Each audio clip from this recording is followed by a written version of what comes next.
Great. Well, good morning, everybody. Welcome to our GSA Acquisition Policy Federal Advisory Committee today. We're going to refer to our committee as the GAP FAC going forward. It is great to see you here on May 22nd. I am Boris Arratia. I am at GSA, and I am the designated federal officer for this committee. I'd like to bring my colleague, Stephanie, if you want to introduce yourself, please. Good morning, everyone. Stephanie Hardison. I'm the Deputy Designated Federal Officer for GAP FAC. Happy to have you all with us today. Thank you so much. Boris, I'll give you. So we are going to be recording today's meeting as we normally do, and then we will post it on our website for viewing if you're not able to join. Before I get started, the first thing I want to do is a roll call of our members. So what I will do, if we go back into the gallery view, Skylar, what I will do is I will call your name and then just let me know if you're here. And then I know a couple of the members are in transit, but we'll go ahead and start right now. So Farad Ali. Present. Right. We have Denise Bailey. I believe Denise was not going to be able to join. Gail Bassett. Okay, Luke Bassis. Yeah, I believe I saw Luke earlier. Right here. Okay. Richard Boutel. All right, I believe you'll be joining as well. Leslie Cordes. Present. Nicole Darnell. Present. Antonio Das. Present. Mark Hayden. Okay, Susan Lawrence Fisher. Mamie Mallory. Present. David Malone. I am here. Hello, David. Daryl McKissack. Amlan Mukherjee. Present. Jenny Romer. Anne Run. Present. Saw you earlier, Anne. We have Anne. Yeah, present. Steve Schooner. Kristen Sieber. Good morning, present. All right. Stacy Smedley. Nigel Stevens. Present. Clyde Thompson. Present. All right. And then Anish Tilak. And Keith Tillage. I know Keith was not going to be able to join today. David Weiger. Good morning, present. Okay. And Kimberly Wise-White. Good morning, present. Troy Cribb. Present. Cassius Butts. Present. Excellent. So we have a quorum. Let's go ahead and proceed. And first thing I want to say is we are under the Federal Advisory Committee Act. And for all of you who are not familiar with this process, this is a longstanding American tradition of bringing in perspectives from all sectors of our society to help us solve some of the most challenging federal challenges. And so we have utilized this process for the GAP FAC quite effectively. It is done in a transparent way and in a way that is effective in terms of providing actionable advice to the agency. So speaking of that, the names I just mentioned have been working very, very hard to do just that for GSA. And I'm really, really excited for you all to hear their story later on. Speaking of transparency for the members of the public, first of all, welcome. Thank you for joining us today. And you'll have different opportunities to engage. You can certainly use the Q&A feature that is in the webinar at any time. You can add comments. We will collect comments and then we will provide them to the members for their deliberation and consideration in their work. You can also use the email address, which is gapfac@gsa.gov. GAPFAC@gsa.gov. Anytime you can email us there. And you will also have the opportunity to comment towards the end of the meeting. So we'll have a period of time where we'll give you the opportunity to do just that. So without further ado, I wanted to, first of all, introduce our acting associate administrator for the Office of Government-Wide Policy, Mehul Parekh. Mehul? Good morning, everybody. It's great to meet you. Again, I'm Mehul Parekh. I'm currently the acting associate administrator for OGP. I've heard a lot of great things about the GAP FAC, and it's actually great to be here and virtually kind of seeing you, and I'll be seeing the proceedings for today as well, and looking forward to seeing how the proceedings go. I have been at GSA, although I'm new in this position. I'm certainly not new to GSA. I was in the finance office when I first came here in 2018, and I was the budget director then. I actually went through the office as the acting CFO, and then the deputy CFO as well. And I recently recently held a position at education as the CFO of the Federal Student Aid Administration.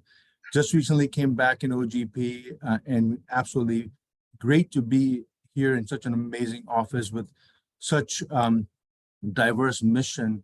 And one of the missions here, as we can see, is making sure that the acquisition part of what we do is absolutely well positioned and secured to help the government in the best way possible.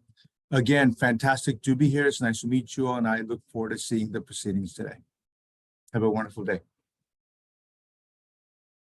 Thank you so much, Mehul. Really appreciate you being here. And just a note that before Mehul, Crystal Brumfield was our Associate Administrator for Office of Government-Wide Policy. She did a fantastic job helping launch this committee. So Crystal, if you're there listening, we just want to say thank you for the amazing work you did in leading us this way. But we're looking forward to your continued support, Mehul, as we move forward. Well, it is now my great honor to introduce to you our GAP FAC chair, who is Troy Cribb. So Troy, take it away. Well, thank you, Morris, for getting us kicked off in such a wonderful way. Mehul, thank you for joining us. Really look forward to getting to know you and helping you learn more about the work of our committee. And good morning, GAP FAC. It is so wonderful to see all of you, and congratulations on getting us to our third set of recommendations to present this morning. We've got a packed agenda today, and we're so pleased to be joined this morning by GSA Administrator Robin Carnahan. On behalf of all of the members of GAP FAC, Administrator Carnahan, we want to thank you for creating the GAP FAC and for your strong support of the committee, as well as Boris mentioned, the support of former Associate Administrator Crystal Brumfield, and of course also Senior Procurement Official Jeff Kosis, who we'll be hearing from shortly. We also want to thank the many outstanding and innovative experts across GSA who've informed GAP FAC by speaking at our meetings and who are already hard at work implementing many of our recommendations. Just a few examples to cite: they're rethinking training on sustainability and climate risk management for the acquisition workforce. They've issued a proposed GSA acquisition regulation to incentivize the use of packaging that's free of single-use plastics. They've added GSA's Chief Sustainability Officer to GSA's acquisition review boards to ensure sustainability strategies are considered in major acquisitions. And of course, very importantly, GSA, in its role on the FAR Council, helped lead the rewrite of FAR Part 23 to dedicate that part of the FAR to environmental matters. The GAP FAC weighed in strongly in favor of this rewrite.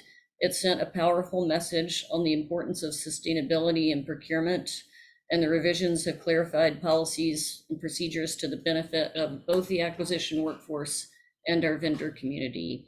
So thank you, GSA, and your partners across the government that you work with for these accomplishments. And we look forward to hearing from you, Jeff, in just a short bit on these and the many other ongoing initiatives you have. And today, GAP FAC is excited to roll out our third set of recommendations, which keep in the tradition of our goals, which really are three-pronged. First, to equip the federal acquisition workforce to make the wisest spending choices for our government, to strengthen the public-private partnerships, which are so essential to our nation meeting its greatest challenges, and to creating clear policies for both our acquisition workforce and our private sector partners. So today, we'll hear more about how we can equip the acquisition workforce to have to incorporate sustainability and climate considerations into procurement, to make sure GSA attracts and retains a diverse and innovative supplier base, and to make sure that GSA and other federal agencies are better able to use data to make informed decisions. And I think it's particularly important that we kind of cap off the recommendations this morning, hearing from our policy and practice group about the data. This is a concern that we've heard really since GAP FAC first stood up in the fall of 2022. We've heard a lot about gaps and inconsistencies in data. So I think that's particularly important discussion that we're going to close with. As always, I want to thank our superstar co-chairs, Nicole Darnell, Ann Rung, Kristen Sieber, Farad Ali, Luke Bassis, and David Wagger. On a volunteer basis, you have put in a whole job in the service of our government on top of your day job, your finest public servants, and I want to thank you for all the work that you've done. Thank you also to all the other GAP FAC members, and especially those of you who stepped up to dive a little bit deeper and help draft some of our specific recommendations. And Administrator Carnacan, again, I want to thank you for providing us the best federal advisory committee support staff we possibly could have, with our designated federal officers, Boris Radia, Stephanie Hardison, who along with David Kachenik and Skylar Holloway have provided exceptional operational support. So it's been an honor for all of us to serve GSA in this advisory role. I mean, GSA has long been a leader in promoting sustainability, but we live in a time with increasing urgency to move faster in our progress. And our very first recommendation that we adopted in this, but with the full committee, was for GSA to lead a change management strategy. And part of that was signaling the importance of prioritization and leadership to really elevate the importance of everything we're trying to do to incorporate sustainability and climate considerations into procurement. Administrator Carnahan, you have done that throughout your whole service at GSA, so we thank you for that. And it's my pleasure now to turn the agenda over to you to hear your reflections. Well, thank you very much, Troy and Boris and the whole team. Really appreciate everything that you've done for this, and for the GAP FAC. Just thank you for just such insightful and timely advice. We've got to figure out how to incorporate climate and sustainability considerations in the federal acquisition, and y'all have helped us do that in ways that are sensible and that the market can meet. So just really appreciate you putting in your time and talent. I know this is a volunteer basis for y'all, and I just want you to know that the nation is grateful. So thank you for your public service in all of this. Back when we launched this in September of 2022, if y'all just take yourselves back for a few minutes, it was like this historic moment. You know, we had over $7 billion from the bipartisan infrastructure law and the Inflation Reduction Act to advance sustainability and address climate change. And what I said at that time and what I say today is that when you have momentum and money at the same time, you can get a triple win. You can create more good-paying American jobs. You can save money for taxpayers by making buildings more efficient and lowering costs, and you can make the planet healthier for our kids. So it's why we're here. It's why we do this work. And I just really hope that you all appreciate the impact that this is going to have in a long, long tail.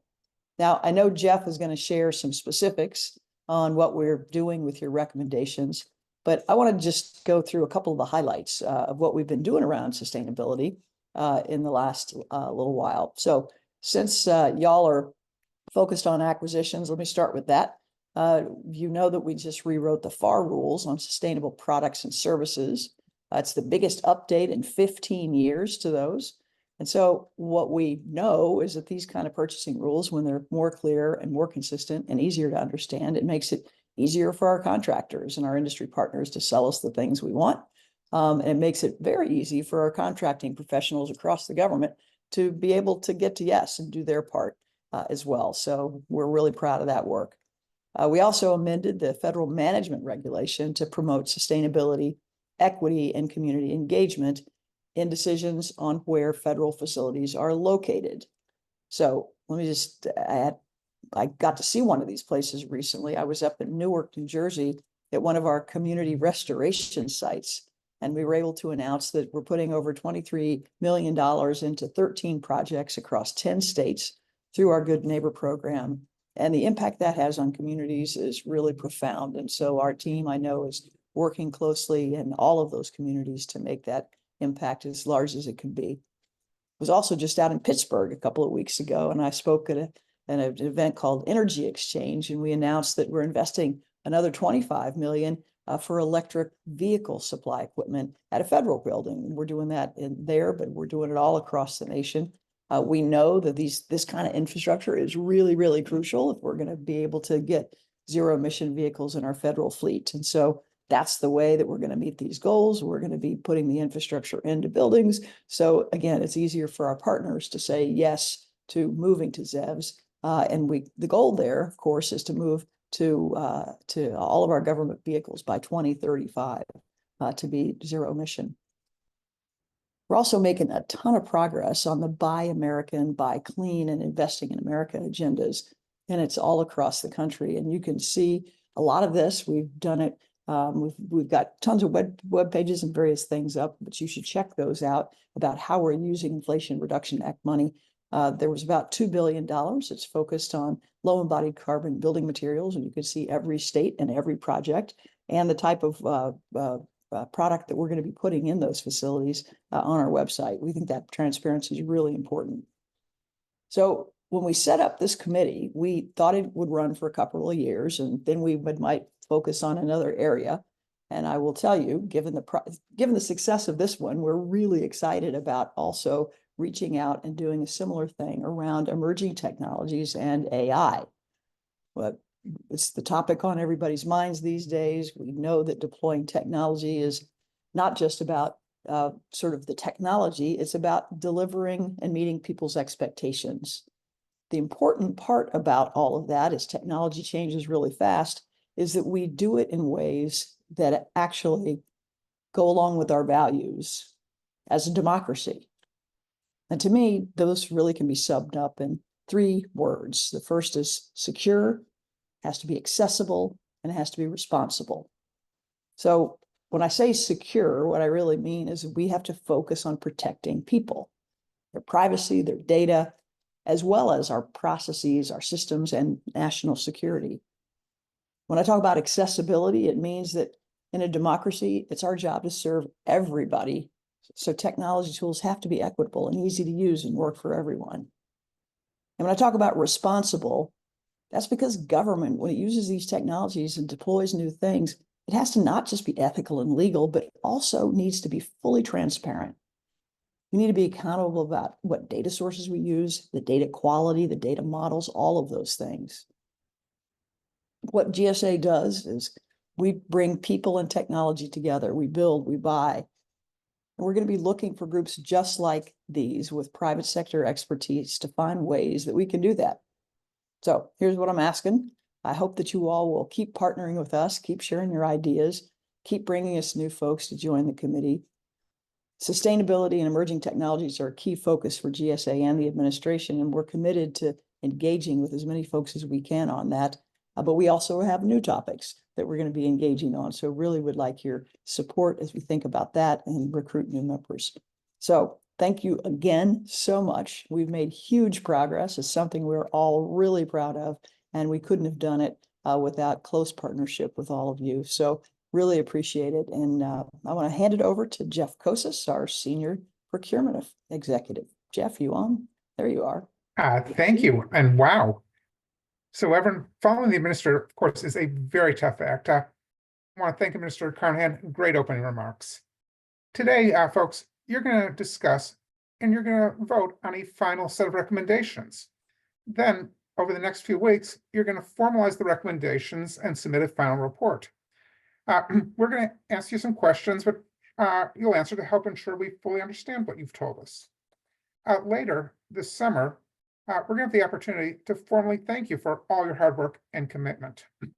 Speaking of which, I'm sure many of you spent way more time than you planned on this committee. Thank you for that too.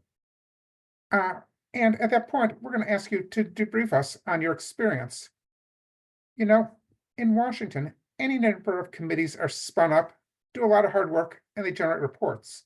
What really matters, though, is what happens with the reports. Are they used, or do they simply gather dust on a digital shelf?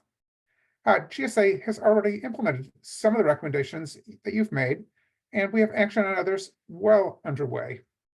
Before I tell you what we've done, let me share just a little bit about how we approached it. When we received both your first and your second set of recommendations, we circulated them across the agency, and we asked for feedback.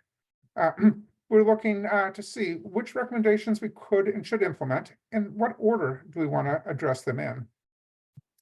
We then briefed those recommendations and that agency feedback to the administrator, to her senior advisor for climate, to the commissioners of the Federal Acquisition Service and Public Building Service, and to other senior leaders for the agency. I host a monthly meeting with the administrator and with her senior team, and use that to talk about cross-cutting acquisition issues impacting GSA.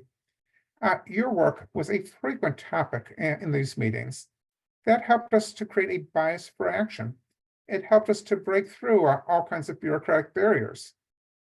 To ensure we took action, Crystal Brumfield, our former associate administrator, included commitments that we were going to act on your recommendations in her performance plan. I did the same, as did our leadership team, Nick West, Jeff Birch, Bill Clark, Maria Swaby, Yvette Wall, and others, the folks that you've been working with along this journey. But in short, we held ourselves accountable to acting on those recommendations that you gave us. Today, I want to highlight 5 key areas where we've made major strides in or have actually accomplished some of your recommendations. Number 1, in response to 3 of your recommendations around the acquisition workforce, we fundamentally rethought and redesigned a government-wide training course which addressed integrating sustainability and climate risk management into acquisition. We changed this from being a basic awareness course to a call for action. Then we developed a business case to create a government-wide sustainability credential through the Federal Acquisition Institute. So this would introduce all of the civilian agencies to the importance of this. It would create that cadre of leaders and experts across the federal agencies. We got preliminary approval, and we're hard at work on the final plan. We're scheduled to brief the credential to the government-wide credential board this fall, and are targeting launching it by early in the new calendar year. Number 2, you recommended that we implement a change acceleration strategy. To do that, we first changed our FAR supplement, the GSAM, to add the Chief Sustainability Officer to our acquisition review boards. Now, anytime a team presents before our acquisition review boards, they know they're going to be asked to explain how do they consider sustainability. They know they're going to get feedback and recommendations. We've reached the point that the contracting and program officials now bring up the topic unprompted. They explain how they thought about sustainability as part of their strategy. So this is starting to become a standard practice. Then, next step, we issued a second change to our FAR supplement, where we required contract activities to designate leads on sustainability topics, along with some other key public policy areas.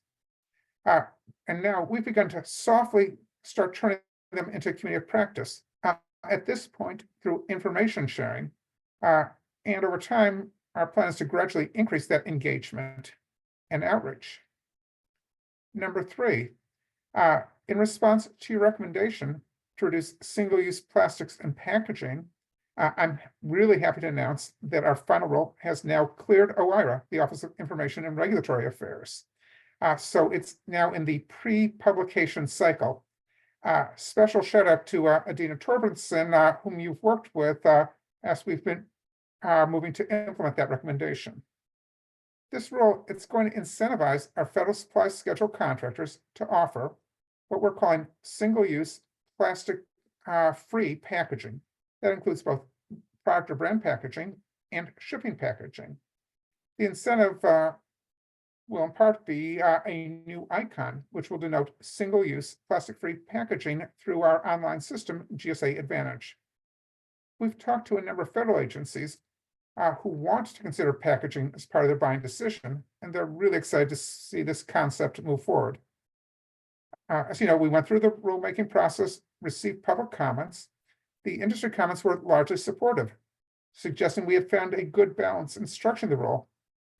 I don't have a firm publication date yet, and once it does publish, we'll be able to formally announce it, hit the press release, all the attention. But I can tell you, publication cycle is the very last step in the process. It's about getting the document ready to appear in the Federal Register. That means it's coming soon. Number 4, you made a recommendation that we reduce PFAS in federal procurement. Well, some of you are aware, GSA made a change to the specification used in our custodial contracts for products such as cleaners and hand soaps. And by the way, we have more than 600 such custodial contracts that provide services across about 1,500 federal buildings. The change in the specification, it requires our contractors to use products certified to eco-labels, things such as EPA's Safer Choice and Green Seal. And just over a month ago, we issued a request for information in the Federal Register, where we asked nearly 20 different questions as part of trying to learn more about how we can reduce or eliminate intentionally added PFAS in products procured by the federal government. The responses to that request for information are going to help us figure out what are the next set of right steps. Finally, number 5, you made a recommendation that we create an artificial intelligence task force. Well, you just heard Administrator Carnahan say that we're looking at continuing the GAP FAC beyond this fall with a new focus area, particularly around emerging tech and AI. So you see, your recommendation is still very much in play there. When she opened, Troy Cribb and then Administrator Carnahan both mentioned that we had finalized the rewrite to FAR Part 23, the part of the FAR that deals with climate and sustainability. That's a change that we've needed for 15 years. You all came in with really strong and helpful comments. They helped us to get to that final rule to drive that change across the finish line. There's other recommendations you've made that we are still exploring. For instance, you had a recommendation on use of challenge.gov as a way to attract innovators.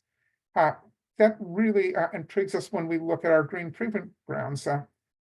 We've been talking and looking at that. We haven't found the right project for the challenge yet, but we've been discussing the concept with our acquisition innovation advocates and expect that we will find a way to run with that recommendation. With that, as a quick run through, hope you recognize that we've actually considered every recommendation, that we've made substantial progress on several. That said, cannot wait to hear today's conversation. So Boris, let me throw that back over to you. Thank you so much, Jeff, for that update on what's going on with the recommendations. And really, I would just want to say thank you to really starting with Mehul, Troy, Administrator Carnahan, and Jeff for really such solid leadership for this work. We celebrated public service recognition a couple of weeks ago, and I just, been a Fed for a while, and I really feel so honored to be a part of this group here with such solid leadership support for what we're doing. So again, we want to thank you again to all speakers. Administrator Carnahan, again, thank you for coming and sharing your thoughts. Anything else you would like to say before we continue on the meeting? No, just I appreciate the invitation and again, y'all's service on this, and we take it seriously. We're implementing these things, and the urgency of this moment is not lost on any of us. When you have money and momentum, you just get it done. And so really proud of everybody coming together to do that, and the GSA team for implementing the things you all suggest. So thanks again, and hope to be with you in person one of these days soon. Thanks. All right, thank you, ma'am. All right. Very well. So we're going to continue on our meeting. We do have a presentation which will be available on our website. We'll use it as we go into the discussions here. But the next segment of our discussions is I'm going to bring our co-chair for the GAP FAC, Cassius Butts, who's going to introduce the recommendations that you're going to hear, and then also a couple more comments. So Cassius, I would like to bring you on. Thank you, Boris. Just want to start off by just mentioning and thanking the administrator, Jeff Koses, of course, Crystal Brumfield and Troy for your leadership, Boris and your team, along with Stephanie and Skylar David, the committee chairs and members. It has been a tremendous opportunity to come together to do something that's been very historic. For our audience, I'd like to just give a brief preview of the recommendation that the three subcommittees will present today. From the Acquisitions Workforce Committee, we will hear about further actions GSA can take to implement a sustainable change acceleration strategy, which was the very first recommendation that the GAP FAC adopted. From the Industry Partners Subcommittee, we will hear a vision on how GSA can adopt a lifestyle management for innovation, new entrants into the federal marketplace. And from our Policy and Practice Subcommittee, we'll hear about a series of action GSA can take to adopt principle-based sustainability data framework. These recommendations all build on the work of the GAP FAC and further tie together the work of all three subcommittees. Based on our own discovery and feedback from GSA on previous recommendations, our subcommittees have taken a deeper dive into previous recommendations. We've worked to connect the dots between the issues identified by all three subcommittees so that we're all rowing in the same direction. And with that, we expect to actually have a continued more robust further conversations going forward. At this time, I'd like to bring forth Nicole and Ann to start the Acquisition Workforce Subcommittee presentation. Great, thank you, Cassius. And thank you everyone for joining us this morning. I'm Nicole Darnell, and I'm joined by my fantastic co-chair, Ann Rung, and we're going to be talking about the work within the Acquisition Workforce Subcommittee. Next slide, please. Before we get started, I really want to take a moment and thank the entire subcommittee. We bring a whole suite of talent across this subcommittee, many different perspectives in academia and research, industry, government, with applications in supply chain, procurement, and many other areas.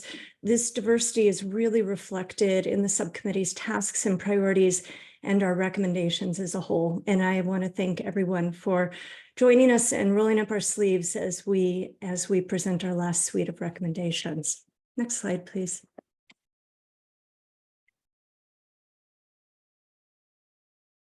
So just to level set a bit and provide some context for what our subcommittee has been working on and this journey that we've been on for the last 20 months or so. Our first step was to develop a mission for the subcommittee. And we settled on the notion of empowering and equipping the federal acquisition workforce to prioritize environmental outcomes and promote sustainability throughout the acquisition lifecycle. Recognizing that there's a whole lot of areas that we could begin focusing on, we really honed in on two particular priorities. The first being to identify the essential pathways that are needed to make those sustainability considerations a core competency in federal acquisitions.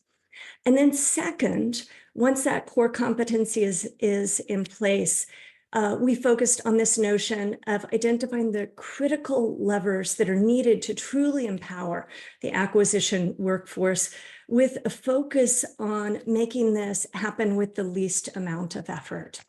Next slide. Our first set of recommendations included interviews with 24 different speakers. We heard from them directly. They presented to us. We engaged with focus groups. You can see that we engaged with a whole suite of individuals across GSA. Next slide, please. But additionally, we spoke with individuals in EPA, FAI, OFPP, state and local government, as well as the White House's Council on Environmental Quality. Next slide.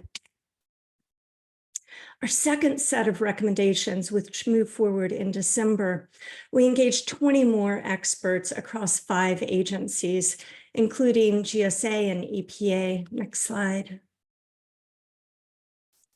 As well as DOE, Interior, IRS. We spoke with individuals in the private sector, including vendors themselves, especially those smaller vendors, as well as technology developers. Next slide. As we continued on this journey, we spoke with 16 more individuals across GSA, DOE, and NASA, local government, and the private sector. Next slide. I think I covered this, so let's go one more. And then I want to take a moment to note that all of our speakers and the input that we heard was vital to informing our recommendations. However, some provided us with multiple meeting times, multiple materials and guidance documents, numerous emails to help inform our work. And we just really wish to thank those individuals for their contributions and helping us on this journey. Next slide. So over 1.5 years, we spoke with 57 individuals across 60 interviews. This journey included more than 50 hours of interviews and interviewee presentations. And we engaged in a suite of collaborative whiteboarding that was really essential for this subcommittee to organize the information that we were receiving from our speakers around common themes. Next slide. We identified pain points and really began to understand pathways forward. Next slide. And all of this was done with the central goal of empowering and equipping the federal acquisition workforce to prioritize and promote sustainability throughout the acquisition lifecycle. Next slide. So in our first set of recommendations, we focused squarely on priority 1, the idea of identifying those essential pathways needed to make sustainability considerations a core competency in federal acquisitions. We focused on a change acceleration strategy, recognizing that GSA was already making strides. Our intention was to think about how we punctuate those activities and then take them to the next level. Our second recommendation during this time focused on making sustainability a core foundational capability within the acquisition workforce, recognizing that there needed to be strong level setting across the agency and shared understanding of what sustainability is, and using that as a foundation to build on, which then became our third recommendation here, to create acquisition sustainability experts. So it's not enough to have that foundational understanding in place. The agency needs experts that then can help diffuse information across Other individuals within the agency serve as a critical sounding board and provide that expertise that is needed in order to create the change that's necessary. Next slide, please. For our second set of recommendations that move forward in December, we pivoted a bit to think about the tools and the levers that were really needed in order to create change. So as a first step, we recognize that there are many third-party trainers that are out there that exist that have much credibility within the industry. But that information is needed about the suite of opportunities in front of GSA to take advantage of, because what we don't want to do is reinvent the wheel. And so relying on good third-party training can be a useful lever then to help accelerate change within the agency. And we developed selection criteria for those third-party trainers. As a second point within this process, we discussed the importance of experiential learning. So the notion here is that you're fostering a deeper understanding of subject matter when individuals in training programs can get their hands dirty and make the training relevant to their day-to-day activities. And we put together a list of criteria to consider as experiential learning is moved forward. We then discussed establishing a federal data standard and protocol across the agency. The issues of accurate, reliable, and consistent data, they're really critical to empowering the acquisition workforce to meet the agency's sustainability goals. And so we advocated that GSA develop and lead a cross-agency effort to establish a federal data standard and protocols for eco-label certifications and their utilization. And then finally, we identified the need to convene an artificial intelligence task force. This is really following on the heels on the White House's executive order for safe, secure, and trustworthy AI and GSA's recent support of that executive order.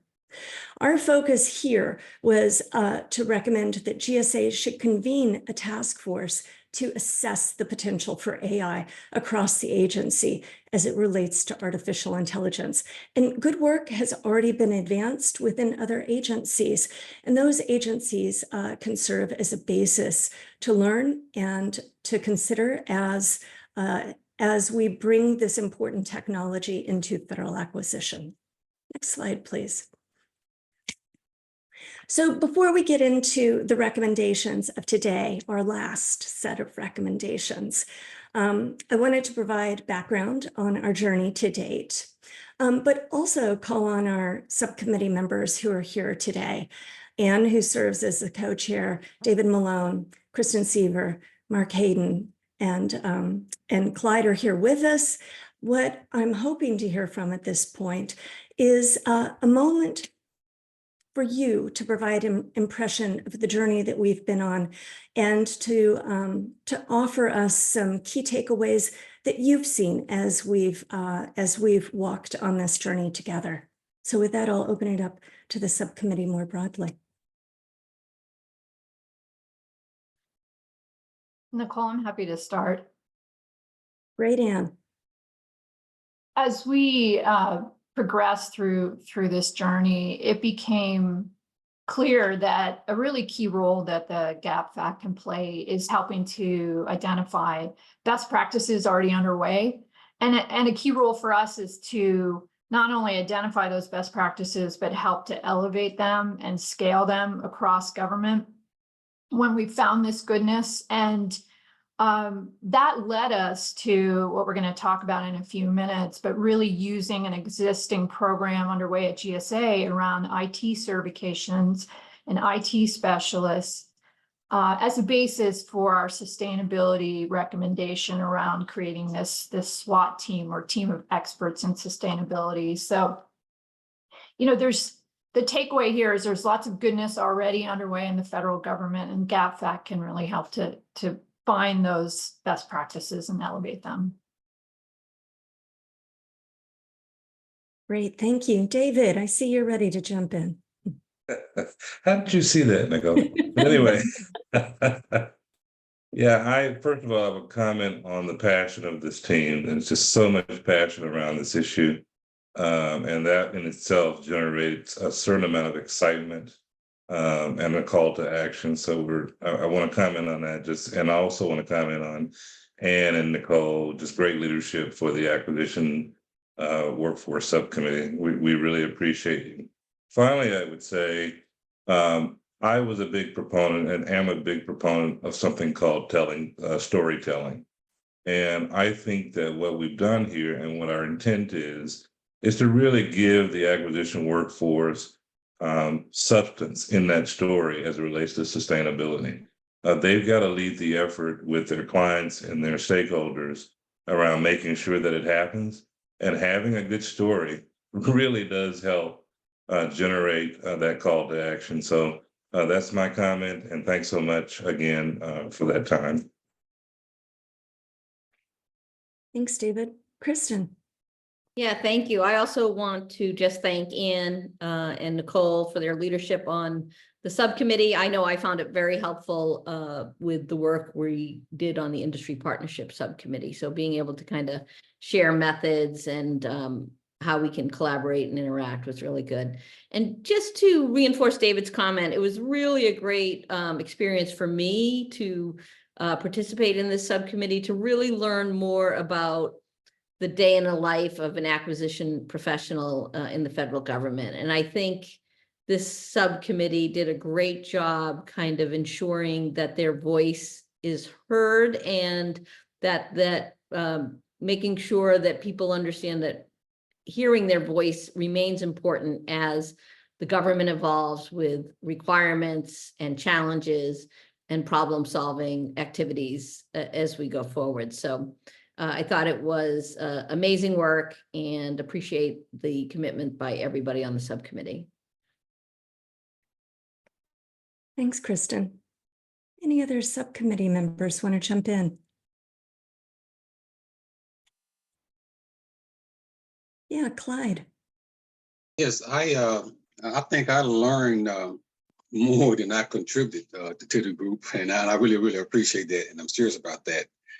And I really enjoyed serving on the group, and I just want to thank you and Ann for your great leadership. Thank you, Clyde. When we opened it up, I didn't expect it to be a moment for the gratitude based to the individuals internally, but I appreciate it. It's just been really tremendous working with you all. Mark. Thank you, Nicole. I wanted to really express my excitement about over the last couple of years. I've been trying to do things at the state level in New Mexico, and I've been able to really make headway with this group at the federal level.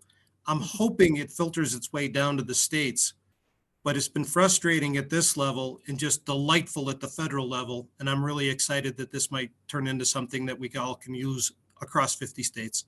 Thank you. That's great. Thank you.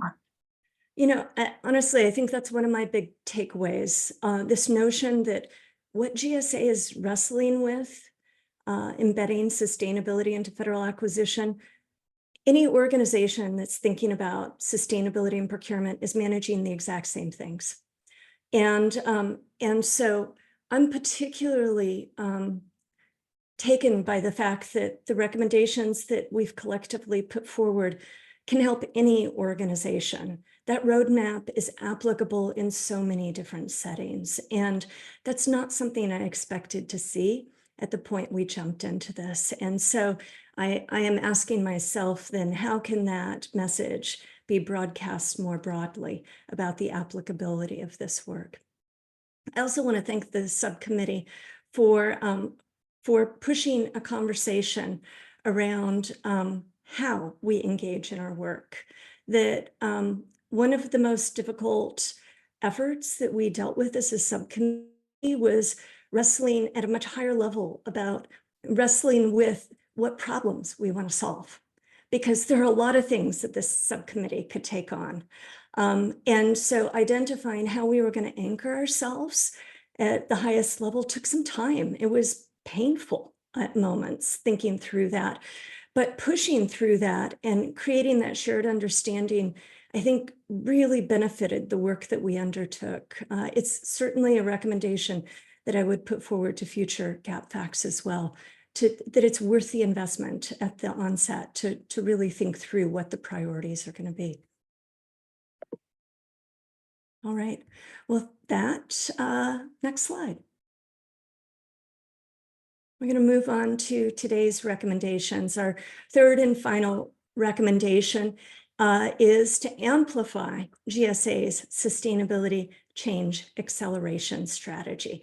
So remember, in our first set, we talked about getting change acceleration off the ground, and today's recommendations and subparts are directly related how to take this to the next level. So next slide.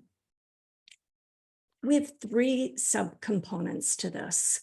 The first is really looking at the individuals coming into GSA, integrating sustainability into recruitment strategies so that as individuals enter into the organization, they're already getting socialized about the importance of sustainability.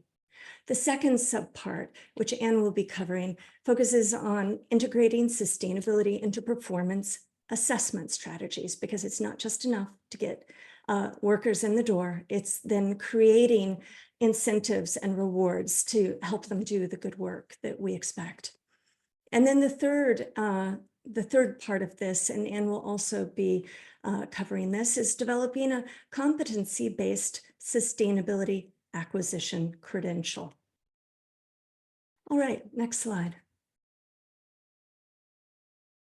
So related to that first component, integrating sustainability into recruitment strategies. The idea here is that by emphasizing sustainability in acquisition job descriptions and expectations, GSA can more closely create alignment with the agency's broader objectives related to sustainability. What we're hoping to do is attract new talent that is committed to addressing sustainability concerns, and then fostering a workforce that's really poised to embed sustainability into federal acquisition. Within this sub-recommendation, we have three key approaches that we focus on specifically.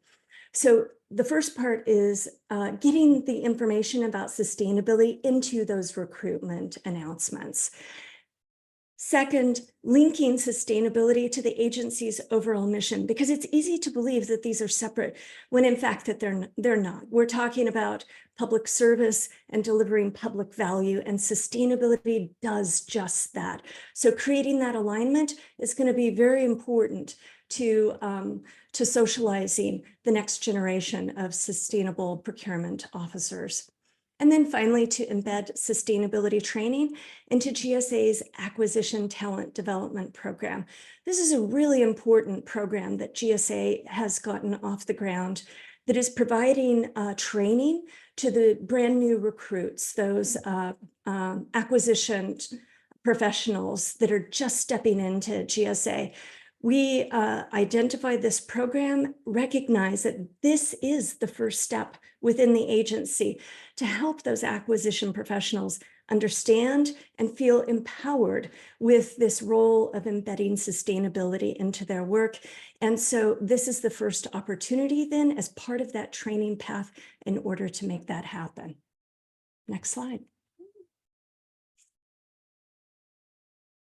I'll jump in here. So our second recommendation is that GSA should integrate sustainability into the performance assessments of acquisition professionals. So as a former federal employee, I can speak to the power of really aligning an agency's mission and key policy priorities, in this case, sustainability, to an employee's performance. And these performance assessments really serve as important feedback mechanisms, providing critical insights into, for both managers and the employee, into strengths and areas for improvement. And that kind of feedback is going to foster accountability and really ensuring that professionals are meeting the agency's sustainability objectives. And it's going to inform decisions around promotions and professional recognitions and really the strategic direction that agencies will take around sustainability. Within this area, we really aligned around 5 important characteristics for a performance assessment based on what we heard from acquisition professionals around the federal government. And one was around recognition and rewards. So it's really critical, and something we believe passionately in is positively reinforcing desired actions and aligning them with GSA or the agency's mission, really shaping the culture. And GSA really has begun this process with its current Sustainability Award Program, which annually honors teams and individuals for outstanding sustainability achievement. So we really encourage them to increase these opportunities for recognition and really think about maybe differentiating those recognition and rewards around different cohorts of acquisition professionals, possibly new recruits, and thinking about things like Rookie of the Year, for example. Our second key sort of characteristic that we encourage GSA to incorporate into these performance assessments is around key performance indicators. These are really a great way to provide a clear and actionable and measurable way to gauge the progress towards individuals meeting GSA sustainability objectives. We have several examples in our report for review and consideration. Thirdly, ensuring that the performance assessments are aligned with the agency's mission. So in our previous May 4th report, we really recommended GSA develop an aggressive communication strategy around aligning the acquisition workforce KPIs and the agency's overall mission to deliver social value. Fourth, and lastly, the characteristic of clear responsibility assignment. So we want to provide clarity for employees and their roles and ensuring that they really understand their duties and objectives, and that understanding is shared with their supervisors. And really that kind of clarity is going to foster efficiency, minimize confusion, enable better coordination with teams across the organization. So we encourage GSA to formally define and assign sustainability responsibilities to acquisition professionals linked back to the KPIs. Next slide, please. Our final recommendation is develop a competency-based sustainability acquisition credential. And this is really based on the great work that GSA has already embarked on around their IT acquisition professionals. So we had previously suggested or recommended agency create a team of sustainability experts who would be trained and certified through a new GSA-led sustainability acquisition credential program. And we were really excited about this recommendation because we could envision these trained experts being deployed across the federal government to really engage in peer-to-peer engagement and training and mentorship, and really promoting sustainability across all stages of the acquisition life cycle. And we further recommended in our May report that GSA launch its credential program as a pilot, modeled after the successful IT acquisition credential program, ITAC. In this report, what we're saying is moving forward, we strongly suggest that GSA ensure that the core element of its new sustainability credential is based on a competency model used in ITAC. So this is more of the how, whereas in previous reports, we really focused on the what. So there are a couple features that we recommend GSA consider in this competency model based on what we heard from GSA around ITAC. And one is really think about streamlining the sustainability acquisition competencies. ITAC program they shared had initially proposed 25 core competencies.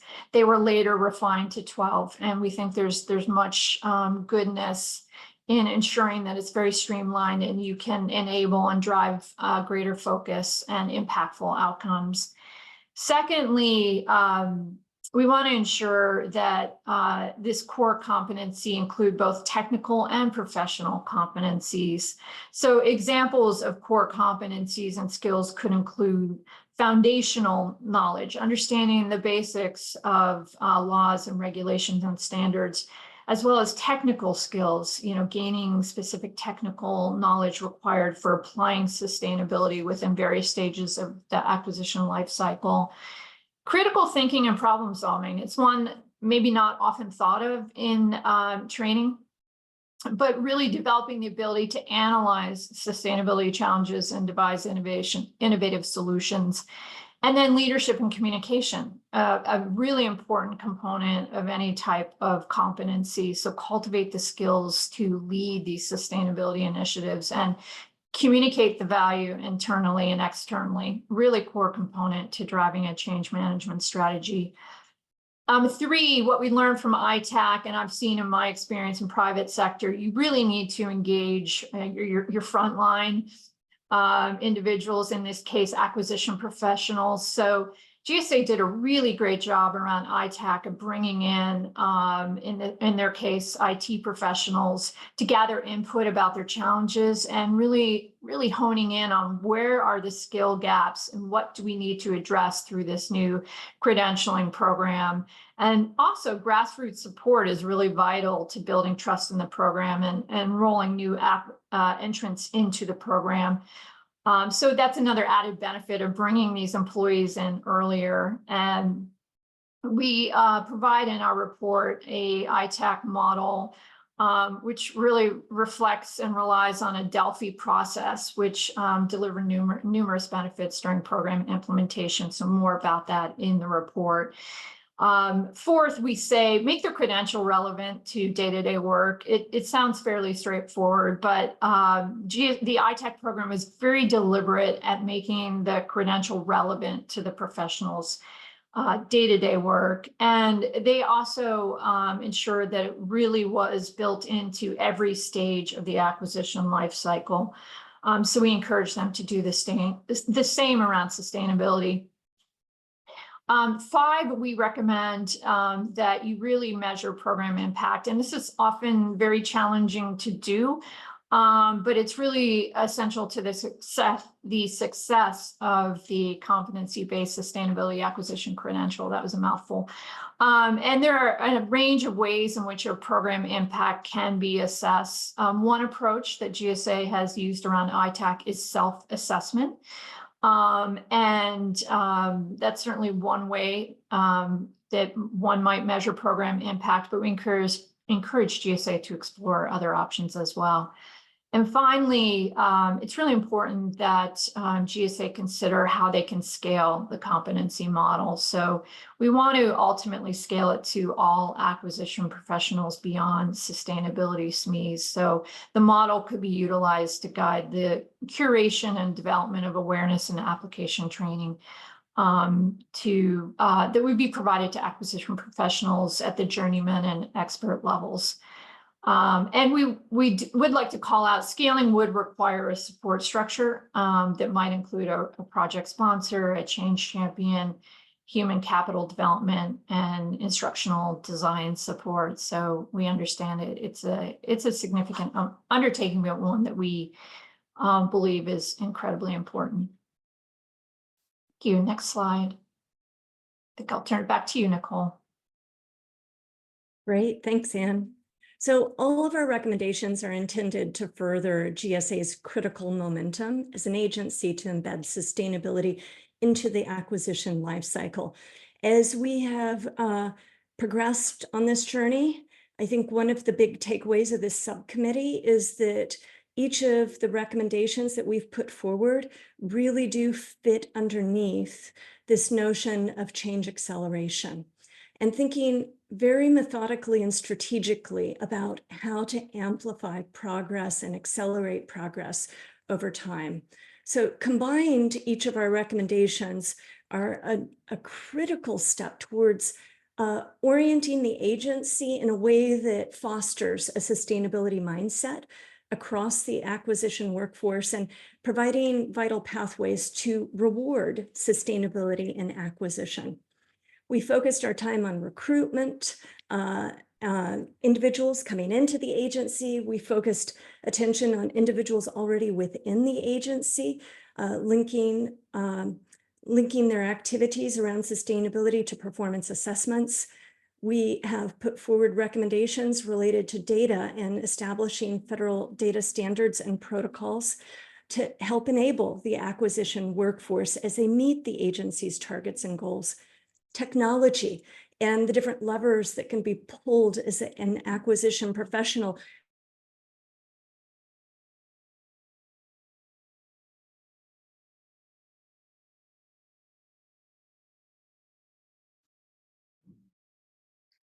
I think she froze. Oh, you froze, Nicole.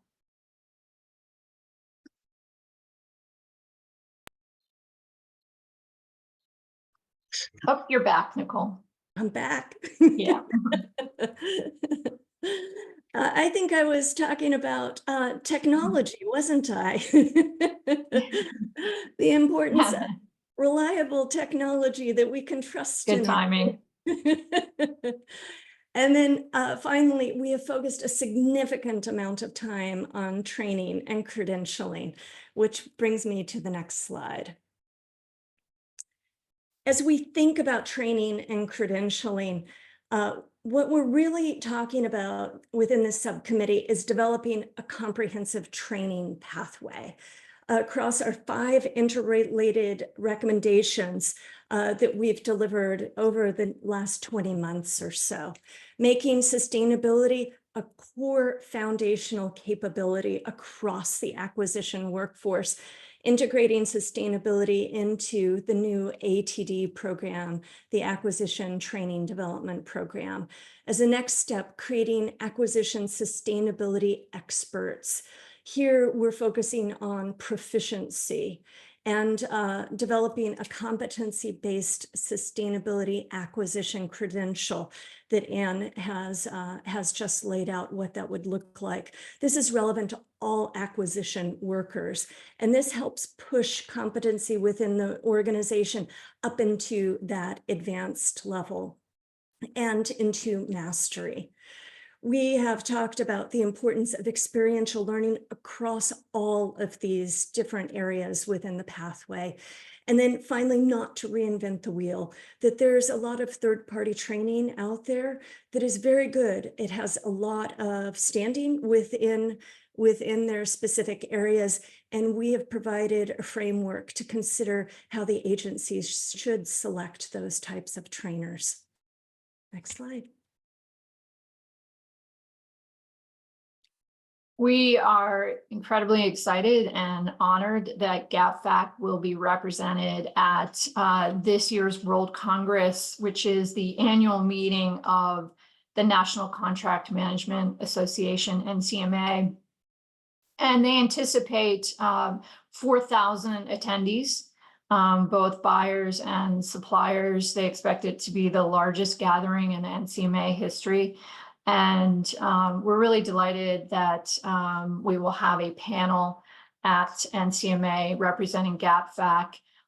It is just down the street from where I live, so I will be on the panel. I'll be joined by Nicole, and I believe Stephanie from GSA will be our moderator. We will do our best to represent the good work of this committee and their recommendations. And we want to ensure that it is an engaging and interactive discussion with the audience, given it really is our key stakeholders of suppliers and buyers across the federal government. And more to come there, but we'll be presenting in July.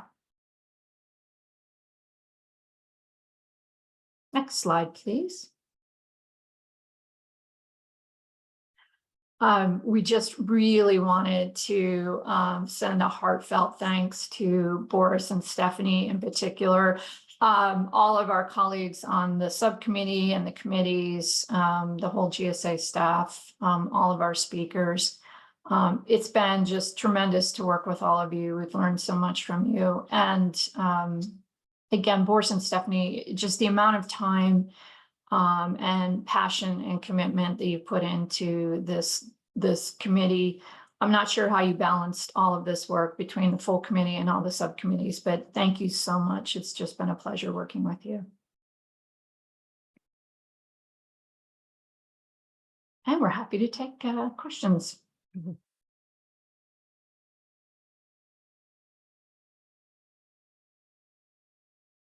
Yeah, and I wanted to thank both of you again for such a just a tremendous amount of work here that went in. This is an opportunity for some Q&A. So one thing I wanted to clarify for our members, we're going to hear the presentations from each of the subcommittees. So keep in mind that we're going to vote after the 3 presentations. So this is an opportunity to chime in, any comments or anything you want to say. And then after the 3 subcommittees present, we will do the vote. And we're going to, when we vote on recommendations, we're going to vote them as a one at a time. So for example, acquisition workforce, remember there were 3 parts to the recommendation. So that'll be one package. And then we'll do the same with industry partnerships. And then we'll do the same with policy and practice. But yeah, it's an opportunity again for any questions, comments that the rest of the members would have. And this is for members only portion of the meeting.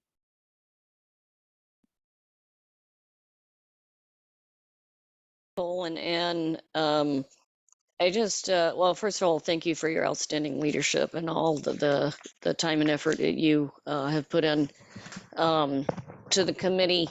I just, there's so many things I could thank you for, but I will single out, I'd like to thank you for starting us off with thinking about change management, because, and I'm sure this is true a lot of times in the private sector too, but in the government, there are people with big policy ideas and they put the policy ideas out and then they just are moving on, like, what's the next policy idea I can get to, without thinking about, well, how do you effectuate what you've just suggested? And I think you really set not only your subcommittee off to the right tone, but our whole committee in thinking about, like, what is it really going to take to accomplish what you know, kind of the vision that GSA challenged us to think about, of incorporating sustainability and climate considerations into procurement. And that umbrella of change management, I think, really is you know, hangs over all of the recommendations of all of the subcommittees. So I just want to thank you for establishing that framework for the GAP FAC. Thanks, Troy. Thank you.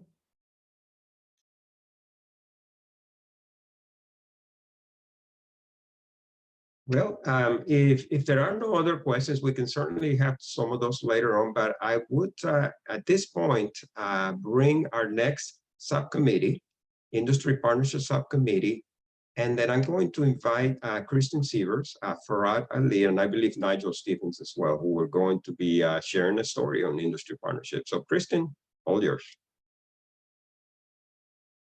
Great. Thanks, Boris, and good morning, everybody. Thank you for joining us today. We can go ahead right to the next slide, please. So I'd like to take this opportunity to really, acknowledge and thank the subcommittee members, for their time and talent, and in particular, their diverse perspectives and broad experience that they brought to this subcommittee. As you'll see in our discussion coming up, this is a very broad subcommittee, and so having those diverse perspectives and the reach back into different parts of the industry and supply base was invaluable to our efforts. We will have the opportunity to hear from each of the committee members when we do our reflection towards the end of our presentation, so looking forward to that. I'd also like to take this opportunity to thank my co-chair, Farad Ali, for keeping it real and making sure we always have smiles on our face and keep our perspective about us as we go forward. So with that, let's get right into it if we could. So as Nicole mentioned, when we first began, it took some time and some effort and some forming, norming to really get our hearts and heads around what is it that we as a subcommittee wanted to focus on. And so I think, you know, there's a lot of words on this slide, but they are all meaningful. And I'll just call your attention that we really wanted to support the full GAP FAC and then in turn GSA by providing recommendations that really focused, were action oriented on how we could identify, engage, and equip a broader and more diverse supplier base. And I think equip is the key word there. We didn't want to have outreach as a recommendation in and of itself. We wanted something that would bring action and change to our role mandate of focusing on the government's goals of sustainability, environmental justice, economic equality, and building that resilient domestic supply chain, which in and of itself is a pretty broad set of goals. And while we were undergoing this work, it really became important to us to ensure that we always kept the small, mid-sized, underutilized, and underrepresented businesses, as well as innovative new entrants, kind of at front and center of our efforts. This was really about us reaching out and finding those not currently thriving in the federal supplier base. And within that, we really wanted to focus on impactful engagements. So how can we help GSA strengthen the engagement it has throughout the industry to forward their goals and objectives? Secondarily, we wanted to ensure that these recommendations were measurable. We could see that they produced outcomes that were desirable. And we wanted to ensure, aligned with that equipping folks, that, you know, we didn't just provide recommendations, we provided methods and motivations so that people could understand the what, the why, and the how as we go forward. And hopefully, you know, through our brief period of stewardship, you know, provide some recommendations that allow for meaningful progress, inspire the very broad federal supplier base to action, to adopt a mindset that's beyond mere compliance of sustainability and climate regulations. And lastly, how can we strengthen the supplier base and the relationship with GSA so that lessons learned, best practices, those that are more advanced can help those that are coming on. And that kind of is the spirit and philosophy of the recommendations that we've put forth over the last 2 years. And it has been an extensive journey, really of discovery and focus on how do we bring what's most important to the forefront. And so with that, it's really my great pleasure to turn things over to Farad Ali to take us through some of our journey and reflections and tee up the recommendations. Well, good morning, and thank everyone for being on the call. We'd like to thank the GSA, the administrator, the staff. We thank you all for giving us guidance throughout this process, and the committee for their heart and desire. Just as Kristen said, I just want to edify her comments of how important it was for us to really build awareness of what's really happening in this work. So after we got through the mission and purpose, which was really important for our work because I thought it was important that we heightened our awareness for how to move, we started doing some investigation. And so how do we do this kind of exploratory analysis and assessing where we were? So in the next slide, we'll start talking about some of the things that we were able to achieve and make some impacts through our work. So as you go to the next slide, we talked a lot about this extensive journey of discovery and understanding. We took these great minds and allowed them to just wait and listen. So we took the skill sets of understanding what the federal government may have been going through to be able to be better in these spaces around sustainability and inclusion, and making sure that we can capture the human excellence and business excellence in our communities and in our business community. Then we started looking at significant and impressive efforts that the GSA had across the government to drive sustainability objectives and some of the positive outcomes and some of the relationships those positive outcomes had with other agencies like the SBA. And we got a lot of great information from our partners there. Thank you, Mr. Ross. So that worked out a lot. Having him on the committee was important. And then this opportunity for improving our awareness and coordinating. So we felt like it was important that we said, how do we make sure that this team effort of this federal government provided a way to collaborate better? How do we make sure that they can work better together for a better outcome for our community? So we said, well, what happens if we knew the SBA was going to create some opportunities for this uncovering this human excellence or business excellence, to include that maybe with the Department of Commerce's efforts around that, to include that also with purchasing efforts, and to create this kind of ecosystem. We talked about this kind of maturity model and moving that through the process. So we did a lot of onboarding discussions of how we would do that and provide recommendations in that work. And we took all of those valuable perspectives on trying to do business with the government and look at some of the challenges. And how do we make sure that we recognize the government is a big opportunity and also the biggest purchaser, but we wanted to provide pathways for people to be successful. So we looked at the valuable perspectives of how do we look at the challenges, understand the challenges, and then overcome the challenges, and then make sure that we look at these barriers and recognize them, describe them, identify them, but not get discouraged by them, but create opportunities to go through them, around them, or really have them come down so that we can have better outcomes. Then we started curating recommendations for the GSA to consider to focus on diversifying the supply base. We felt like every company starts off small. If you look at the Fortune 500 companies and the Fortune 100 companies, all of them started out small, or they may have a long history of allowing themselves to be big. So we said, how about if we can unlock this unexplored diversity of companies by looking at all companies as opportunities, not necessarily as just striving to get into the supply chain, but feel like we're going to be unlocking the next major private company that can partner with the government that will give us a competitive advantage globally. And when we approach it with that kind of mindset, we move from this kind of affirmative action mentality to competitive action mentality. And how do we be more competitive in the future for America to be still to stand in this presence as it currently has? And then we wanted to reinforce the importance of partnerships.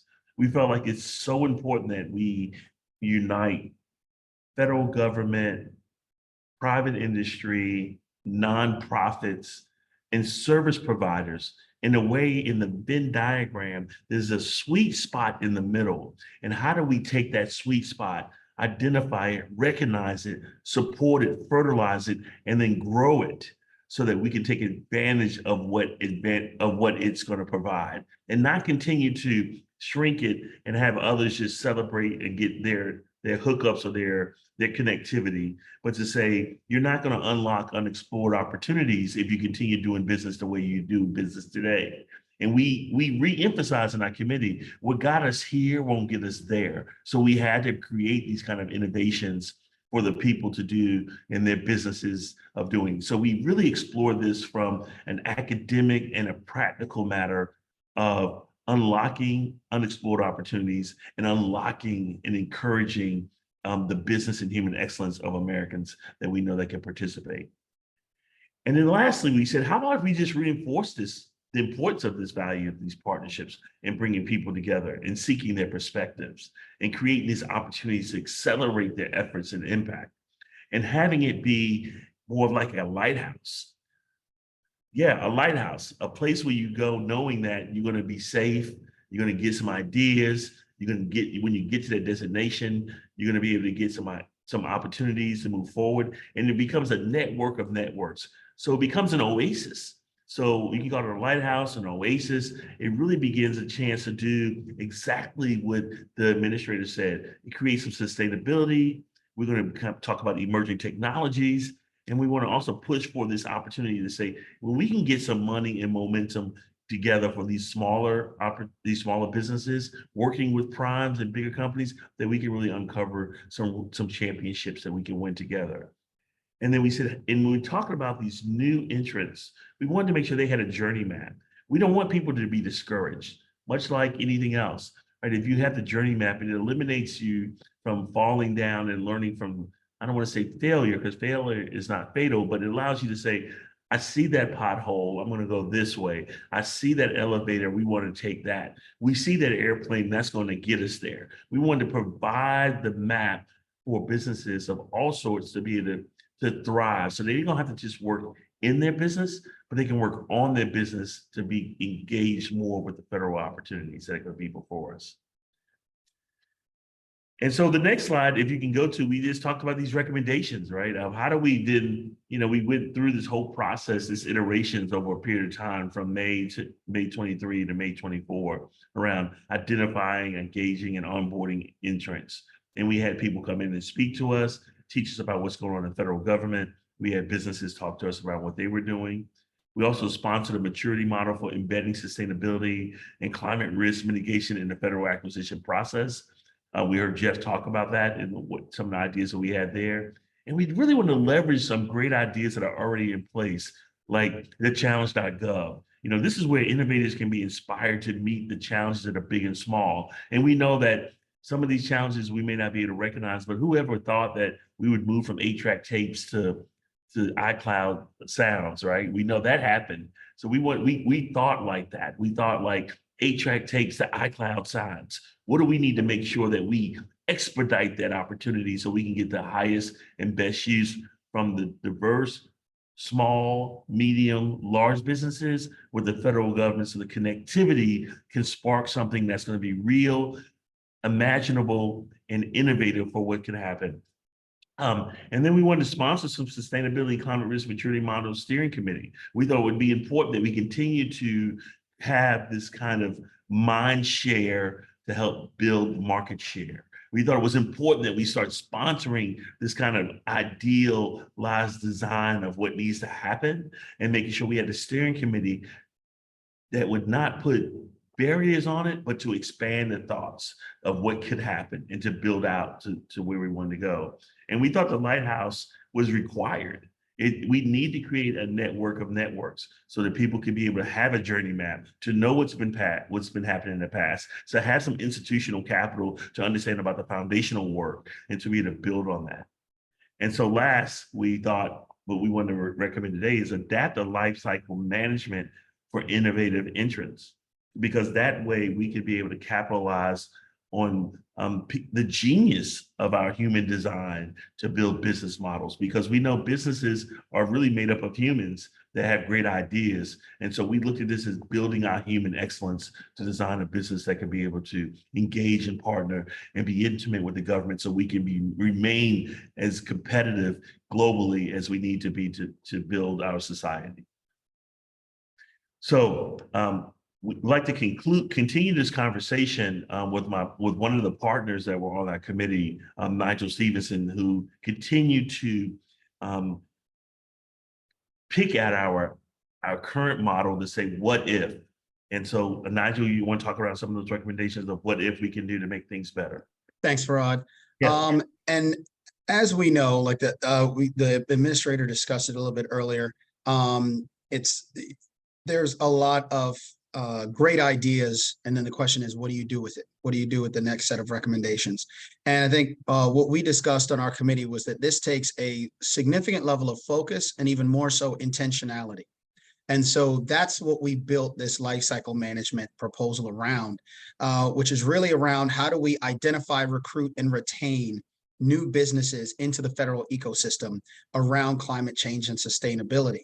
And when we say identify, that's really a little bit more than just outreach. It's really curating, understanding what the government is looking for, what the needs are, and then curate that group through our different pathways without reinventing the wheel in some cases. There are a lot of great programs that currently exist in other agencies. And if we leverage GSA's capability as a facilitator and as a convener, we can actually utilize those strategic partnerships in order to perform the outreach and identify and curate specific groups of companies to recruit into the system. And once we recruit, what does that mean? A lot of times these innovative companies are outside of the Beltway. and they are performing amazing services or coming up with the most innovative technologies in the climate change and sustainability space, but they're not looking at the federal government as a client, or even more disconcerting that they see the federal government as a place that where the regulatory burdens are so high or the reporting requirements and so forth are so challenging that they don't want to come in as prime contractors. So our role with regards to recruitment is to identify and recruit those barriers, but also bust some of the myths that may exist around. Okay, yes, we can advance the slide. Myths that exist around coming in. And then once you retain that, really some particularly smaller businesses may need some technical assistance. And that's where the facilitator convener role of GSA would be. So again, we would unify a go-to-market collateral. This is really providing some consistency in the materials that are going out to the community in that lighthouse model, the partnerships of partnerships. We've got some examples of that already in existence with the SBA's Community Navigator program. Something similar to that where we could leverage trade associations and business groups that already target these audiences, these innovative companies, and go to them in order to get that collateral out so they can explain exactly what the government's looking for and what our needs are.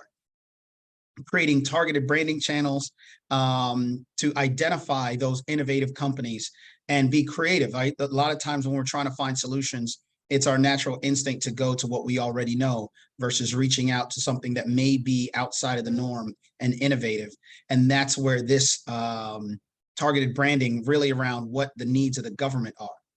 One thing we discussed was that oftentimes smaller, more innovative businesses that we're trying to recruit are often put in the position of chasing contracts or chasing RFPs instead of being invited in to provide solutions on the front end. And that's where your creative thinking comes in. That's where the new ideas are coming in. So with that lighthouse model and bringing new companies in, we can put them in the position of identifying and being able to solve problems with creative solutions instead of just chasing maybe a contract or RFP once the structure of that solution has already been determined. And then leveraging these networks to amplify the opportunities for companies to self-identify, right? So where are those companies that have solutions that they have not thought about leveraging the federal government as a client, as a customer, but looking for ways to now bring that to this marketplace? How do we identify those folks and how do they identify opportunities proactively in the federal government by our being able to provide that collateral, by being able to provide those needs and let them decide how they're going to identify themselves and make themselves visible to a federal buyer. Now, once you do the engaging and onboarding, there are two categories here. There's the within GSA, the intra-GSA solution, and then the intergovernmental engagement. And that's really where we're focused on the facilitation and the convener role of GSA and the ability to partner with all of these other agencies that have already been implementing outreach efforts, identification efforts, recruiting and retention efforts in their space. But how can GSA now serve as a facilitator and a convener in order to bring those needs to the table and provide that information in order to give them the resources they need in order to bring those companies to the table? So really strengthening connectivity between FAST and the OSDBU network, the Office of Small Disadvantaged Business Utilization, that can help identify the needs and create the access point through which we can leverage this network of networks. So the Small Business Office can play an outreach role and utilize its existing network. And then the other OSDBUs within other federal agencies can also leverage that inter-GSA and other government agency networks. Identifying the product owners, multiple award schedules, customer stakeholder engagement. Those are the things that by leveraging federal acquisition services within GSA, we can actually strengthen that outreach effort and bring more innovative companies to the table. Programs like SBIR, and STTR, can we connect that with what we call our GSA Shark Tank structure, where we're giving opportunities for competitive ventures for companies to compete against each other to find those solutions and bring innovative things to the table. And then pathways. Look, intention is important, but performance metrics are also important. So how do we make sure that we are implementing some type of transparent line of sight measurement of the outcomes? Because outreach is great, but that still does not address the challenge that we're facing. Simple outreach one way is not going to address the challenge that we're facing with a significant reduction over the last 10 to 13 years of the number of contractors that are in the supply chain, in the federal supply chain. So we need more businesses to come into the network and to stay within the federal supply chain network.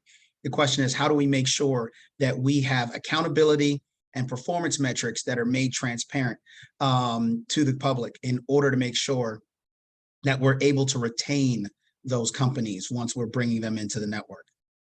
And then really managing those statistics. We talked about data earlier. What are the success rates? What are the departments that are doing well with regards to retaining companies into their networks for their specific needs?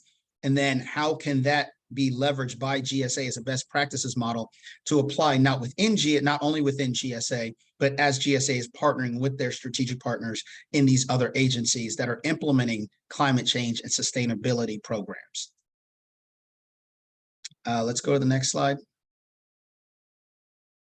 And then reflections of where we are. I think these were some of the high level discussions that we were having over the last few weeks on the committee, really around, again, intentionality and addressing some of the major challenges that the federal government's facing. Again, we talked a bit about the declining number of companies in the supply chain and the need to increase competitiveness and bring new players to the table. Again, so one of these areas was that it exposed the crisis level of the federal supply chain due to the lack of diversity, competition, innovation, and resiliency. We saw some of those challenges manifest itself during the COVID crisis, where we even saw, in the private sector, challenges for getting food and medicine and baby formula and things. We see similar challenges at the Department of Defense of getting materials, of getting competition. We see it in the private, in the commercial side, and in the civilian side of the federal government.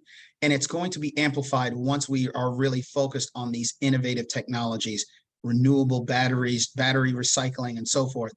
How do we make sure that we can identify those companies and bring more to the table at all levels, right? So we have to have a full spectrum and a full life cycle approach to this. So it may not be with, battery recycling, but what about carbon capture?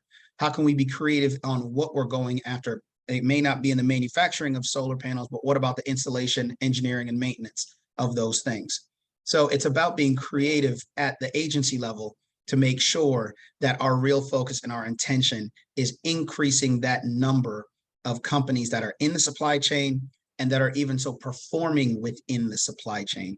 Are they giving them opportunities? Are they getting contracts? Are they participating? And by bringing their new ideas and greater competition, are we showing and we receiving as the government a great return on the investment and getting the value that comes from the greater competition?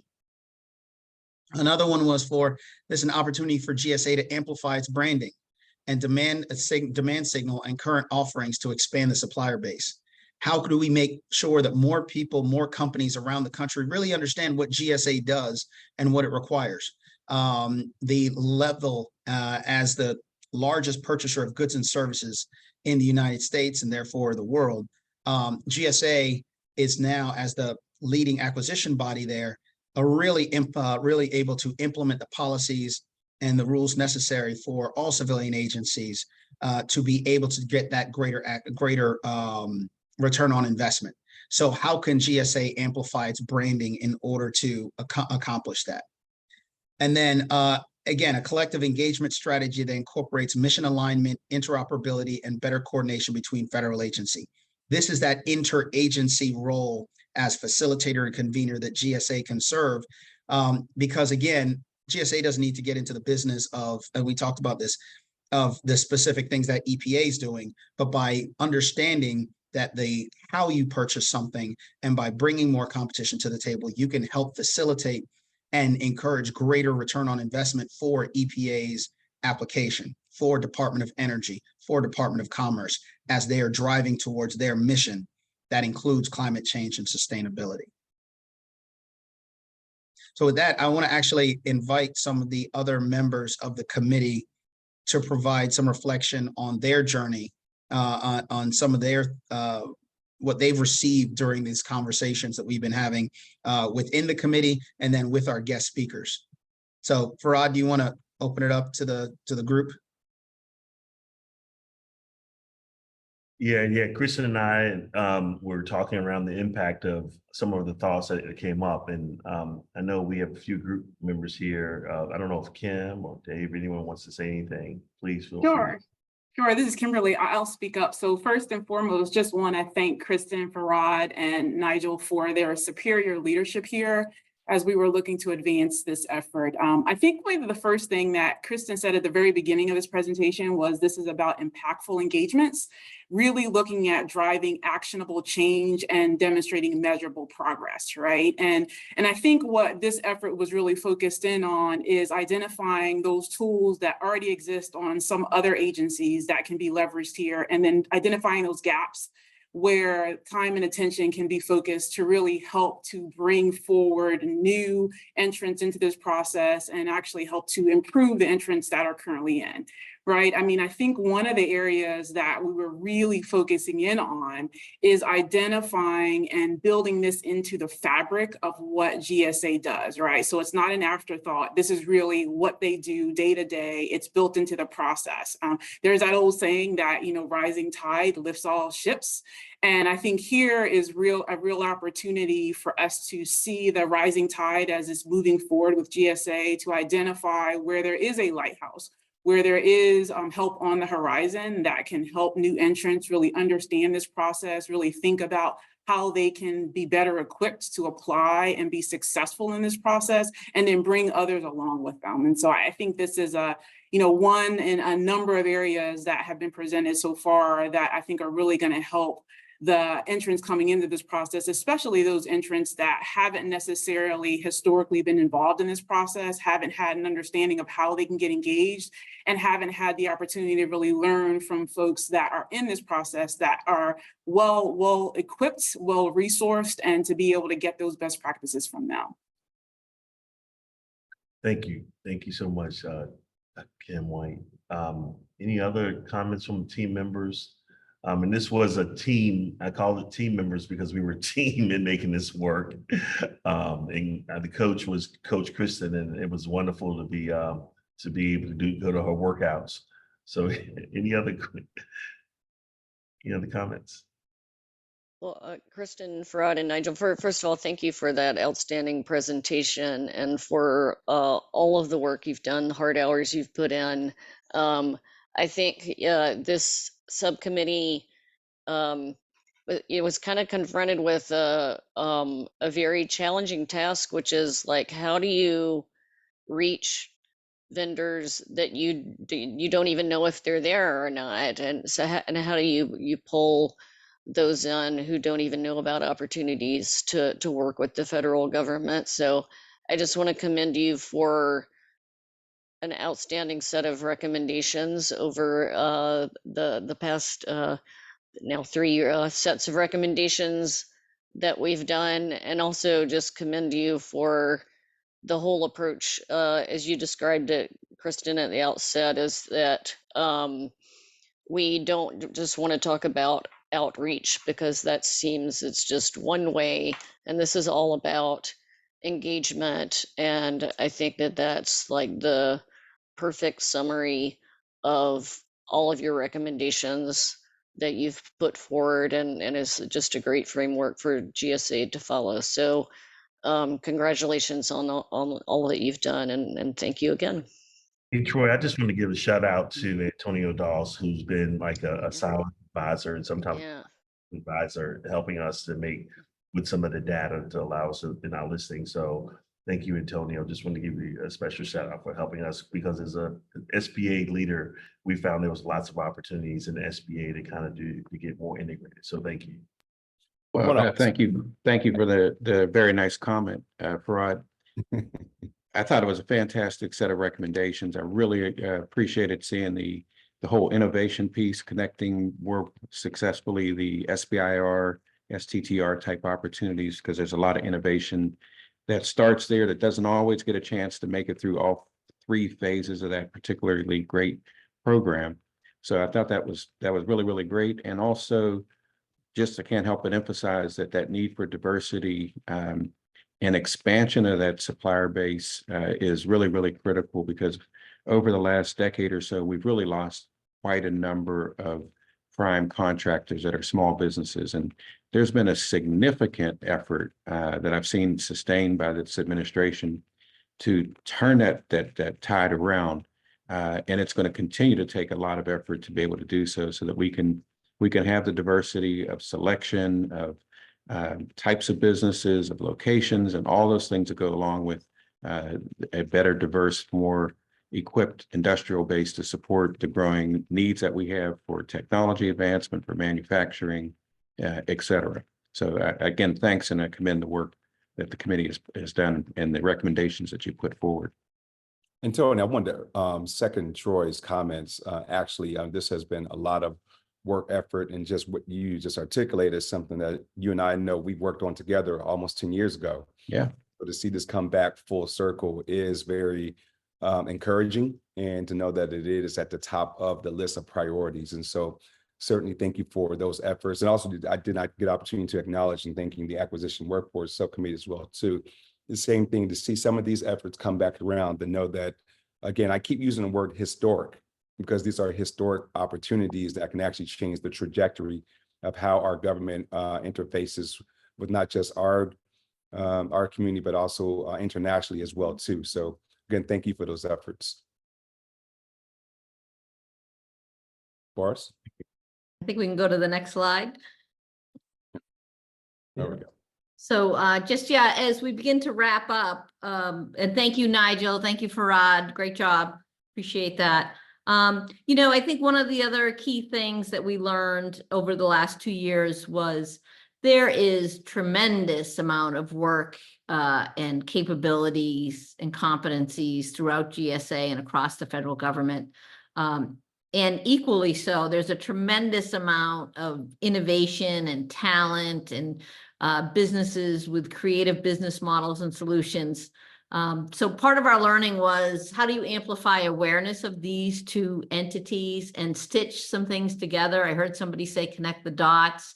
How do we just small changes that provide strength in connecting few of these capabilities can probably have pretty profound effect on the goals and objectives here. So I do want to thank again everybody that participated, particularly the DFO and GSA, Boris, Stephanie, David.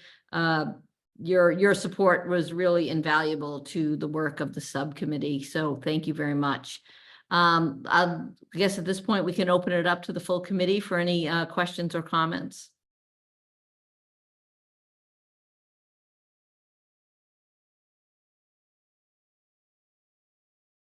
Hearing none, I think we can close out this presentation of the Industry Partnership Subcommittee.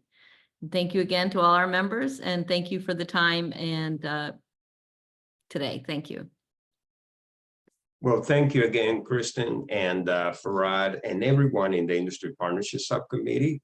Really appreciate the work. And I'll say it again, so we will do the voting after the 3 subcommittees do their presentations.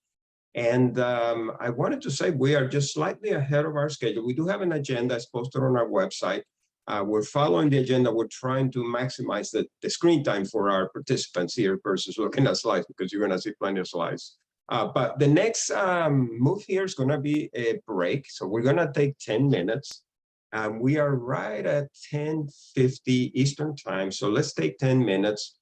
We will be back at 11 o'clock. On the hour. So we will be back at 11 o'clock Eastern Standard Time. So 10 minutes. We'll see you all back in 10 minutes. Thanks, everybody.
All right, so we are just about done with our break time.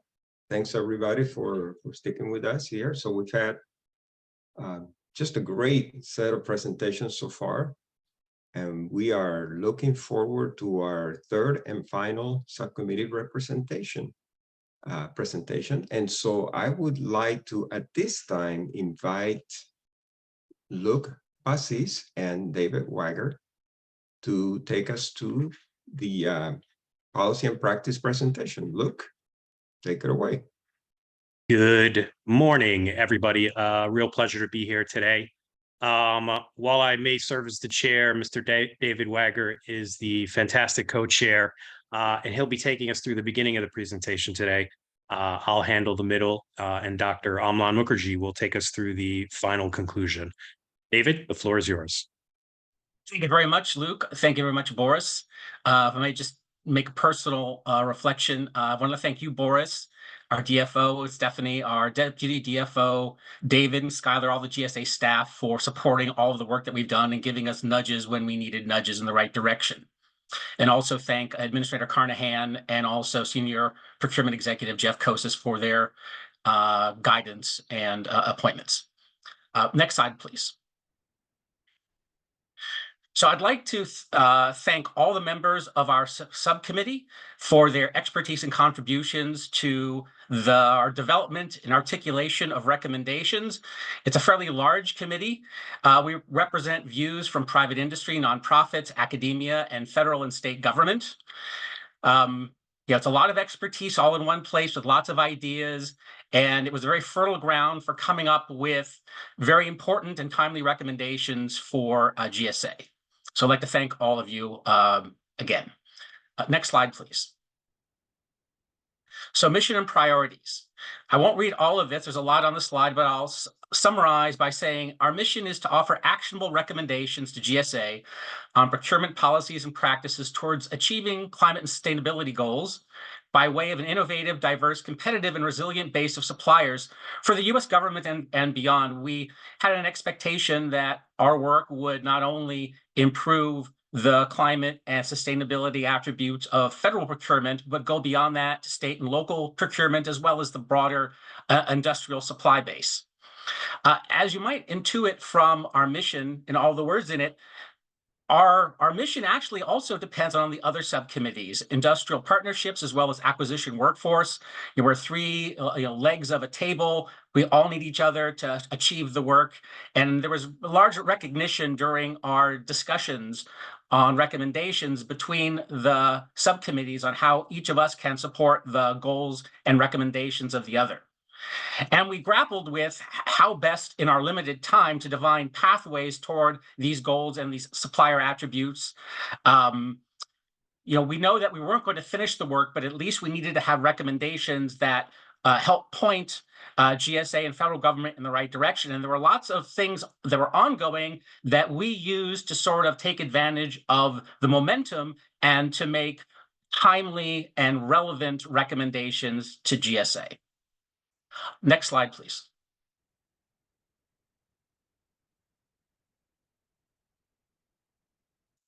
So, this is a summary of our recommendations to date.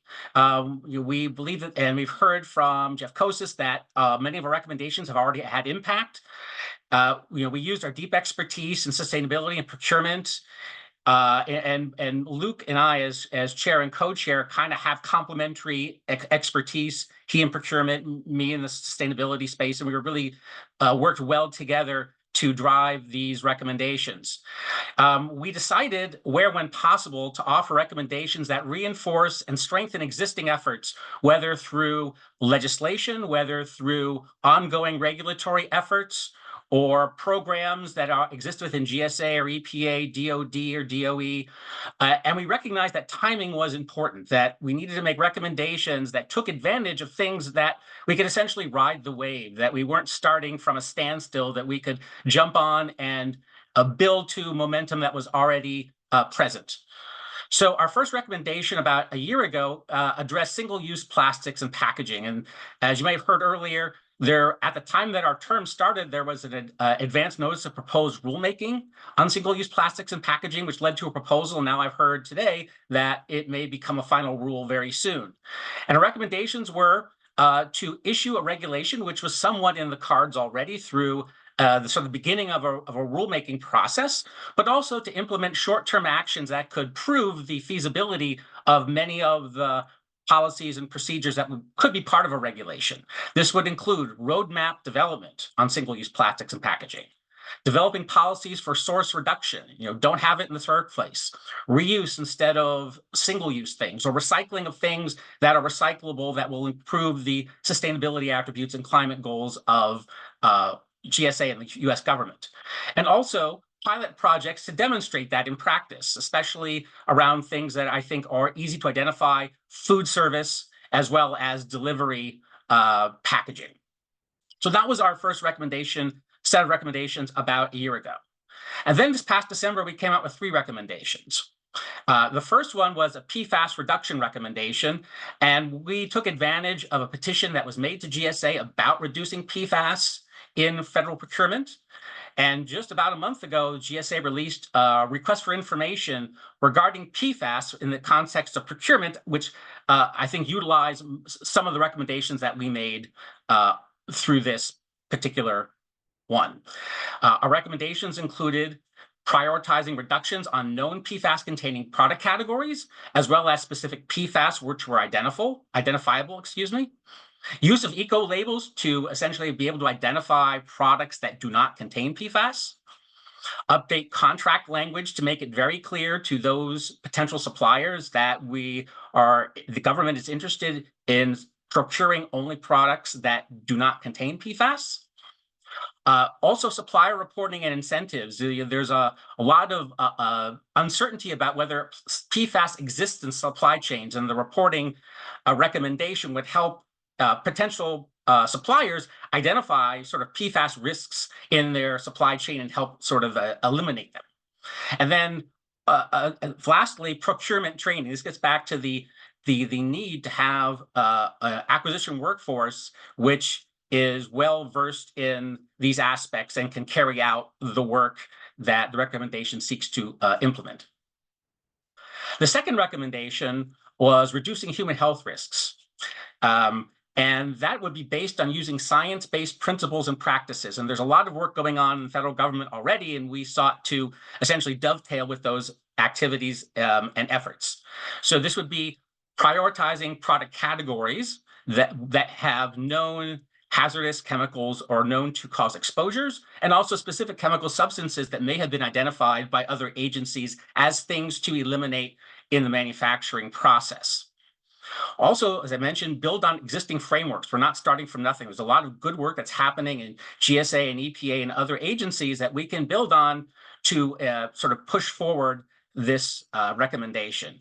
And finally, again, pilot projects to demonstrate the feasibility of doing these kinds of risk reduction activities in procurement. And then lastly, Sustainable Procurement Center of Excellence. That was an idea that would convene people to be able to identify best practices to implement sustainable procurement.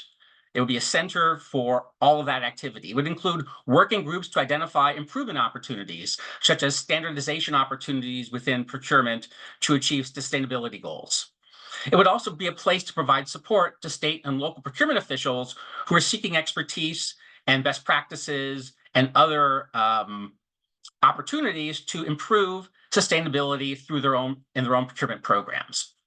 And then finally, resources for GSA and other U.S. agencies, again, in the area of sustainable procurement. And this could be a resource both inside the federal government and outside federal government, bringing in external expertise to provide training to the workforce, or even potential participants and suppliers who need better understand how they support sustainable procurement.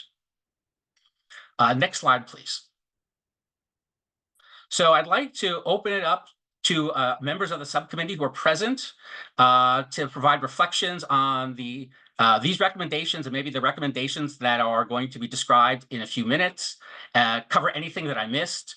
So I'll open the floor. Maybe I'll hand it back to Luke, as the chair, I'll start with you. Sure, David. Can you hear me? Yes. Great. All right. I think my reflection today is that the body of work produced by this subcommittee and the greater committee as a whole is really something to be proud of. You know, we were all selected for participation here because of our expertise and accomplishments, our individual expertise and accomplishments, and we all had something to add to this dialogue. And I'm very proud to have worked with you over this time to have made sure that everybody had a voice. You know, I really feel like these diverse recommendations that came out of this subcommittee were representative of the full slate of folks that were members. And so I'm very proud of that. I think everybody's had an opportunity to opine and provide input in everything that we've done. And so it's really been the honor of a lifetime. So I think it's a very, very positive body of work.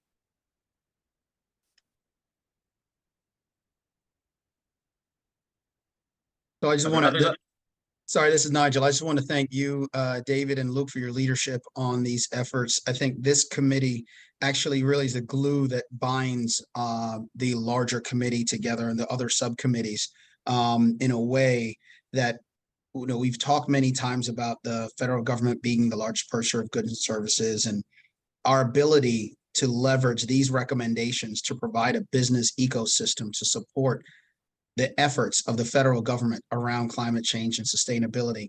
And really, I mean, we looked at the things around PFAS, and these are the rules and these are the changes that are going to be made government-wide that are going to really have real impact on communities around the country and on individuals around the country, health-wise, environmental-wise, and really just community development-wise. So I really want to thank you guys for the efforts that you've done in coordinating the work that we've done from this committee and helping us bring all of these various ideas. So I know we have a large committee and a large group of very disparate ideas, and you were able to pull all of those things together into a concise set of recommendations. So thank you very much for your efforts on that. Thank you, Nigel. Really appreciate that. Anybody else? This is Kimberly. So I want to just second what Nigel said. One, just thanks to you, Luke and David, for your leadership here, and really the work of this committee to identify sustainable practices. I know our overall goal as GAP FAC is to look at sustainability and integrate sustainability and climate objectives into GSA practices. And I think this particular subcommittee is really focused on identifying those sustainable products that can help us move forward and letting science lead our discussion and how we might inform what GSA is going to be doing moving forward. And so I think, you know, we've identified a number of key areas over the last year and a half for GSA to be able to focus in on here, really, like I said, to identify where there might be more sustainable products to be able to advance, and using the science information and the work that's done by some of the other agencies like EPA to help drive that process forward. Thank you, Dr. White. I may just take a prerogative here. Luke, I want to thank you so much for your work. I think we supported each other well when we were realized that a particular recommendation wasn't our expertise. So I want to thank you. I got a lot out of the industrial partnerships subcommittee that really impacted sort of my views on how we did policy and practices, as well as acquisition workforce. Again, these are highly integrated. I think we realized that we each need each other and that we cannot succeed separately. We have to succeed together and support each other's work. So I want to thank all the chairs and co-chairs of the subcommittee, Kristen and Ann and Farad and Nicole, maybe not in that order, but just want to thank you. I've learned a lot. I got a lot more out of this process than I put in. So I want to thank you all very much. Thank you, David. Appreciate the kind words. Luke, I'd like to. Hi, this is Rich. I just wanted to offer that in these discussions, I was very happy that we kept, I believe, a very pragmatic perspective in terms of respecting the equities of the 1102 and acquisition workforce community that is going to have to implement these requirements, and also a sensitivity to not creating undue burdens to drive out small businesses and innovation. And Nigel, a shout out to you for carrying that baton forward vociferously throughout these discussions. So I was gratified that those perspectives and equities were highly respected throughout these discussions. Thank you, Richard. Nicole, were you going to say something? Yeah. First, thank you and David for your tremendous leadership on the subcommittee. But I want to echo something that is a common thread across these comments, and that is that the work of this subcommittee really has been a foundation for the work of the other subcommittees, that the recommendations that have come through here are foundational to thinking through the next steps that the federal acquisition workforce is going to be undertaking. And we absolutely had one eye towards what was happening within this subcommittee throughout, and nudging. I was delighted to be able to serve at least a portion of my time on this subcommittee. And really drew inspiration from this conversation as we thought about issues of training, as we thought about issues of data and other aspects that we were wrestling with internally.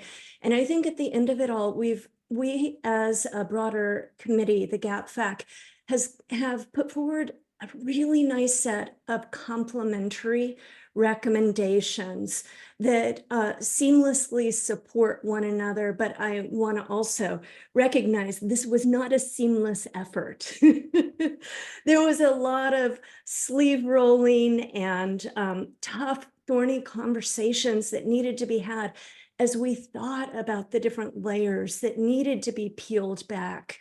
As we thought about these recommendations, and I'm particularly excited about the ones you're about to discuss.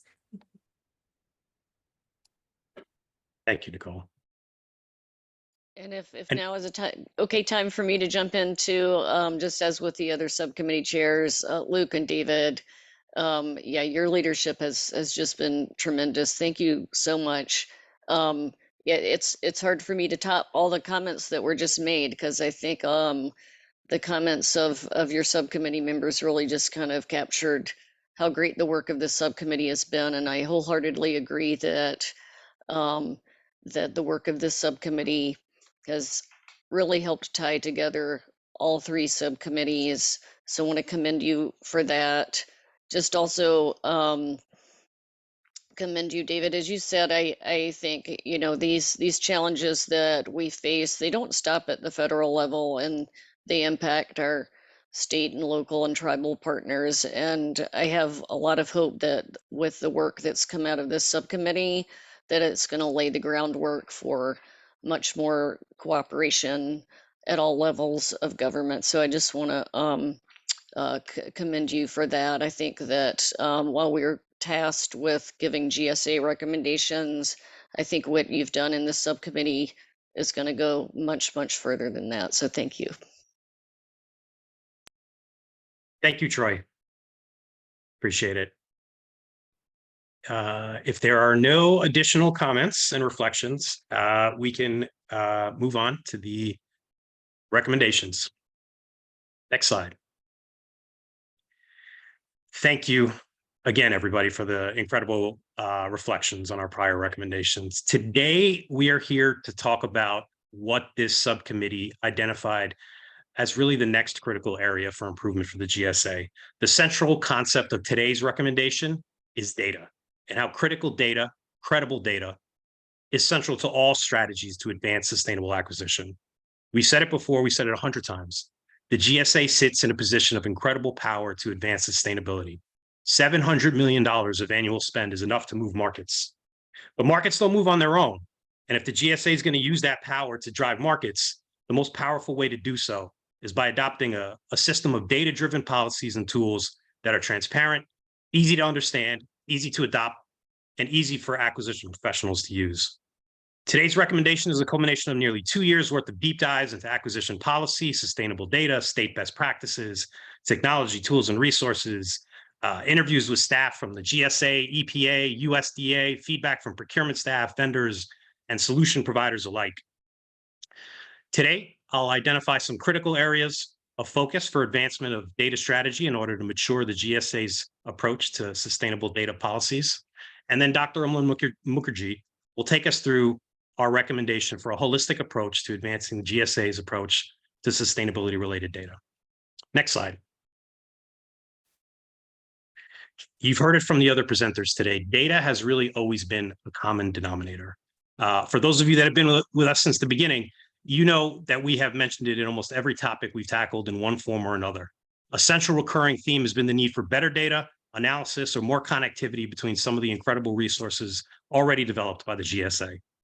You heard earlier today how in May 2023, this committee adopted a recommendation made by the Industry Workforce Subcommittee to sponsor a maturity model for embedding sustainability and climate risk mitigation. Within that recommendation, it was noted that the GSA should provide a higher level of data access, fidelity, and transparency on climate progress.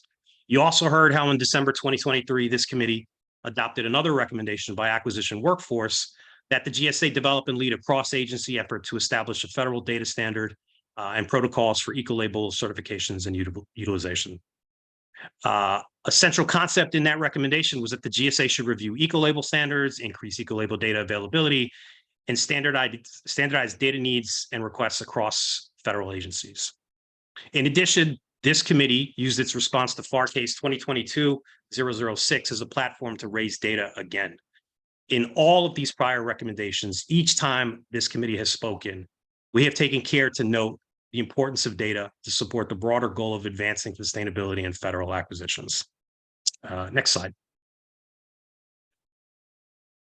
So today, we're going to take this narrative a step further and ask the GSA to immediately adopt a lifecycle approach to sustainable procurement data that capitalizes on existing resources and provides agility to incorporate new sources into a single framework to optimize product selection and vendor evaluation, track progress or sustainability goals, and empower executive leadership with informed decision-making to develop sustainable acquisition strategies.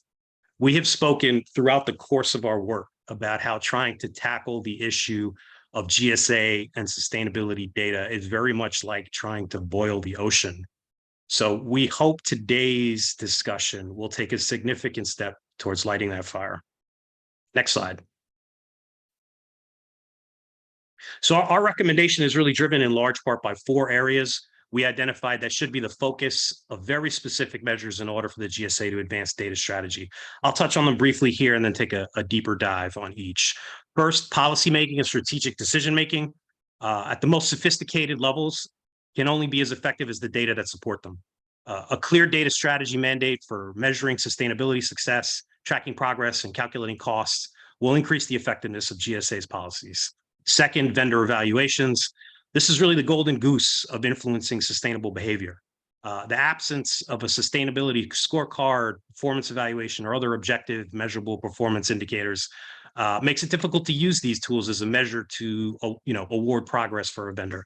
An effective way to measure and reward sustainable actions will be a powerful tool for the GSA to incentivize sustainable behavior. Third, the selection process for goods and services. The GSA's publicly available tools are really best in class, robust in what they capture, and are incredible national resources, even for those of us in state government. However, there's an overwhelming number of options, resources, and parameters that can be used when searching existing contracts for the most sustainable goods and services. And so this quantity and the lack of integration kind of complicates the work of the acquisition professional in the selection process.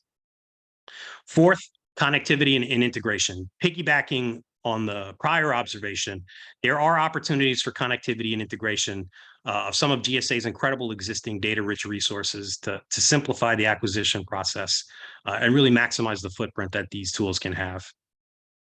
Next slide.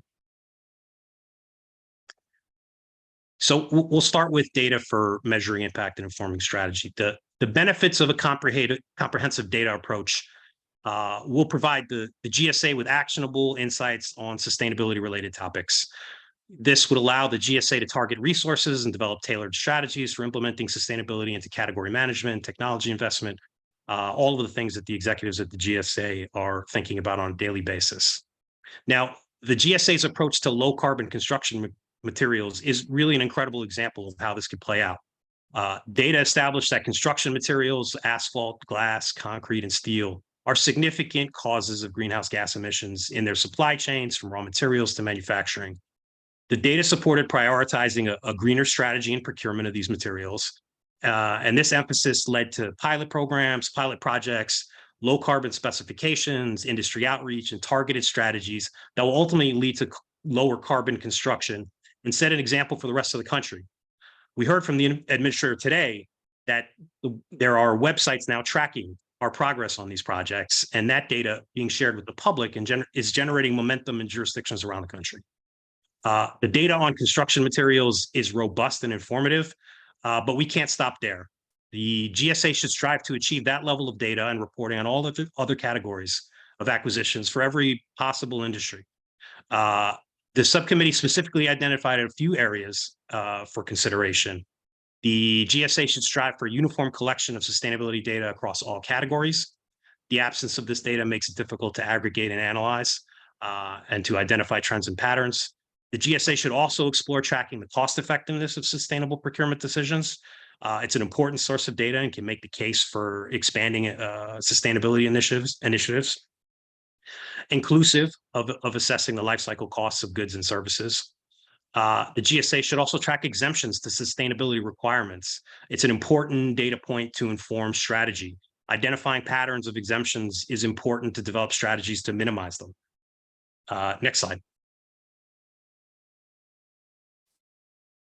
The second area where we recommend a more robust approach to data collection is with respect to vendor selection. The ability to assess a vendor's performance on sustainability-related criteria and use it as a basis to award a contract or to give an advantage to one firm over their competitors is a powerful tool to influence behavior. There are challenges with this approach, and while we discovered many state-level agencies are working towards this, we didn't identify another public agency that has effectively implemented a program for doing this yet. The challenge is really, from a procurement professional's perspective, is that any decision of this magnitude has to be based on established, transparent, and measurable criteria. So until the GSA can determine what those performance measures are or what's important to serve as that measure, convey them to the industry and collect data to support these measures, the ability to use sustainability-focused selection criteria is somewhat limited.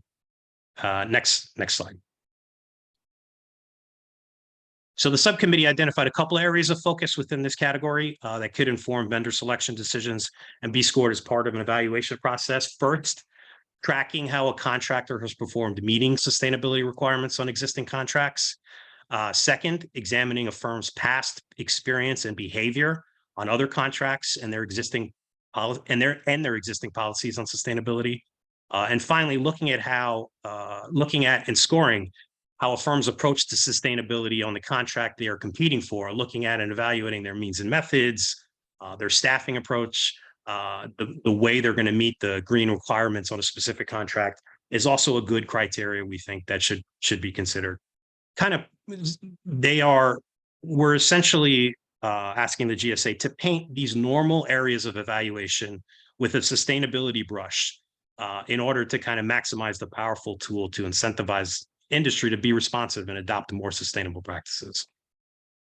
We do want to note that the GSA has one criteria that's really already significantly advanced, the proposed rule on greenhouse gas emissions disclosure, which will require certain federal contractors to disclose their greenhouse gas emissions and climate-related financial risk and set science-based targets to reduce their greenhouse gas emissions. Using the lure of federal contracts to disclose those, that measurable data and improve it over time is a fantastic example of what we're talking about here. Next slide. Finally, we want to touch on the data to support more sustainable procurement of goods and services. We identified the decision-making process for the acquisition of goods and services as the final area where really the GSA should focus. With the acquisition professional is faced with an overwhelming number of incredible resources when selecting sustainable goods or services. The connectivity and integration of these tools can be improved. We believe an assessment of those areas where interoperability can be operationalized is important. As simpler and more accessible these tools are, the more they'll be utilized and the bigger their footprint can be. Next slide. What makes this category of goods and services unique is really that there's so many incredible resources already available. The GSA's Green Procurement Compilation can be used to identify sample source selection criteria and sample contract language. The Sustainable Facilities tool includes incredible modules within the Learn and Plan sections to research best practices. The Environmental Program aisle provides easy access to environmental products and services. SF Tool Framework for managing climate risks provides guidance to agencies for developing plans to mitigate these risks. And the FAS Best in Class Designated Solutions resource identifies premier government-wide contracts that satisfy key criteria identified by OMB. It's not a complete list, but it really demonstrates that the quality and quantity of resources the GSA already has at its disposal and the palette of opportunity for integration and connectivity. Now I'm going to ask Dr. Amlan Mukherjee to take us through an overview of the subcommittee's recommendation for a holistic approach in really addressing the GSA's complex relationship with sustainable data. Thank you very much. Thank you very much, Luke. Yes, the slide. So this slide looks very busy and it's got a lot going on. But before I start, again, I didn't want to reflect during the earlier period to give to get just my due time. But it has been an absolute pleasure serving on this committee, really an honor and a learning experience for me. And that's going to segue into the slide. So I do want to thank Luke and David for their amazing leadership. And of course, personally for me, it has been an experience of learning from all my committee members and subcommittee members. And this slide kind of is an example of that reflection that was necessary to kind of put together as we moved into the recommendation. As all of you may have recognized, this is a very diverse committee. The members come from very diverse backgrounds. Again, remarkable individuals with lots of experience. And yet, one of my experiences early on was that when we use the word data, we were often referring to very different things, all extremely valid uses of the word data, and yet very different. And the other aspect that we also notice is that when we talk about sustainable procurement, again, you can see this in the language of policy, you can see in the language of practice, is that the word sustainability is often used in many different contexts. Of course, greenhouse gas emissions is one, low carbon is another.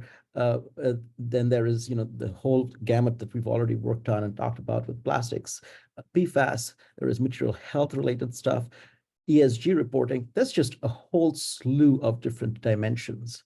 So one of the arguments that we tried to put together as we learned from all the different tools, and again, looking at tools, at what level are they aggregating data? How are they getting data? So one of the discussion points was like, can we actually identify what that life cycle is of data and what data are we really talking about? So in developing this recommendation, we kind of use this diagram to really help ourselves and kind of like create some clarity on what we mean by data. So broadly speaking, I'll start on the left side of this diagram, where, of course, we're talking about sustainability. So we're looking at environmental impacts. So really, ultimately, any data point we're talking about in terms of our procurement to select our vendors based on their activities, environmental impacts, or a product based on its environmental impacts, ultimately, that data has to come from the physical reality of an interaction with the natural world, right? And so on the far left of this diagram, you see where we start capturing those interactions, those interchanges of energy, material that we take out of the planet, out of the earth, energies that we consume. And all of those interactions and all of those energy and what we refer to as energy and mass flows from the environment into our products and processes, and also the impacts we have in terms of our emissions to air, water, and the atmosphere in general, is all of that has to be accounted for. And that is from where I come from with my background in life cycle assessment, that's the very first level of where we start talking about developing these life cycle inventories. And so right now, again, this has been belabored before, is that we do want to work with our partners and other federal agencies, as well as organizations within the federal government that are looking at identifying and developing these data sets. So we have our federal LCA Commons, as well as various data providers such as EcoInvent and Sfera. Those are just two out there. There are various Data Smart. Another one that's out there. and many more coming up that are developing and identifying and calculating these data sets and converting them into what we refer to as life cycle inventories. The procurement professional should not have to deal with life cycle inventories because they tend to be very complicated and they tend to be oftentimes in the language of chemistry, and it can be helpful.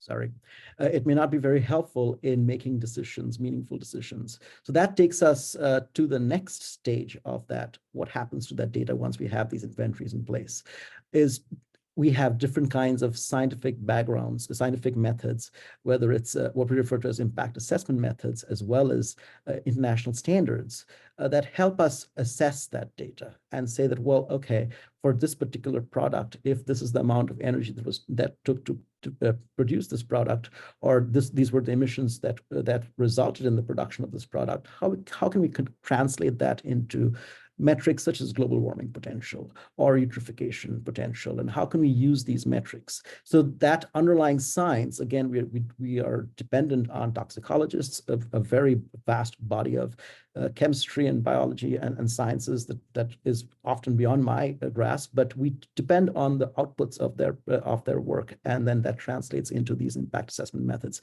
Right now, EPA has a method called Tracy that we tend to use, and there are various other methods that EPA also uses, and Energy Star is also one method to look at energy efficiency, and we have a vast gamut of ISO standards that have increasingly been part of policy, and that policy has been pointing to, and that are definitely driving some of the practice in looking at life cycle assessment based metric development. And once we have those methods and they produce these metrics, and a metric that you've probably heard quite a bit in recent legislation is global warming potential, that goes into the next phase, which is looking at labels, certifications, third-party verifications, where we say, okay, we've got these numbers. Well, how do we now certify a product? How do we create a label around it? And we've already had a bunch of organizations and agencies that have been doing that. In the world of buildings, we've of course had LEED-based certifications as well as Green Globes. And similarly, in the world of GSA, there is the Safer Choice. Also, there is the Health Product Declaration. And so there is already organizations that are there that are kind of serving as a referee and saying that, yes, here is the science, here's what we're learning from the product based on life cycle assessment methods. And then here is how we value this information in terms of, and really translating that into information that can be used by a procurement professional. Moving further down, we have more sophisticated products, since you have the SF tool, building transparency, GSA Advantage, and oftentimes what we see here is products that are organizations that are aggregating the information that has now filtered all the way from the very left side of the slide and kind of come to a point where it is getting translated into not just metrics that can be used in decision making, but also trends. We can start seeing what the average is for an industry for a particular metric, or where are the outliers, what are the products that are performing really well. And so it starts giving you that decision makers the ability to discriminate between products based on that information and based on the metrics that have been calculated so far. So really, this is, if you think about it, this is a whole value chain of that data, all the way from where the actual interaction, the physical interaction happens with the natural world, and how that translates over time. And of course, multiple processes and various players in various different industries into these metrics that then get that are made available to a decision maker, where we have our procurement professionals working. So realistically speaking, if you think about the first three columns in this diagram, that's where a lot of the product selection happens, where we look at how a product is developed, manufactured, brought to market. And then after that, you get into the portion where you say, well, who is bringing the product to the market? And that's where some of the vendor selection happens. And again, I want to point out, and we'll get into this in a couple of slides, that there is also this need for innovation. So as we are getting into tools, and again, tools and technologies was one of the focus of this recommendation, we have to start thinking about all the people who could be developing these tools for GSA. And as they go about developing these tools, how can we standardize this process of data processing, data collection, analysis, processing, and management, so that the tools are actually making recommendations that don't contradict each other, but rather actually help help decision makers in the same consistent fashion. But at the same time, we also allow for ourselves an innovation space where we can make tools that provide different perspectives into what that data looks like in making that sustainable procurement decisions.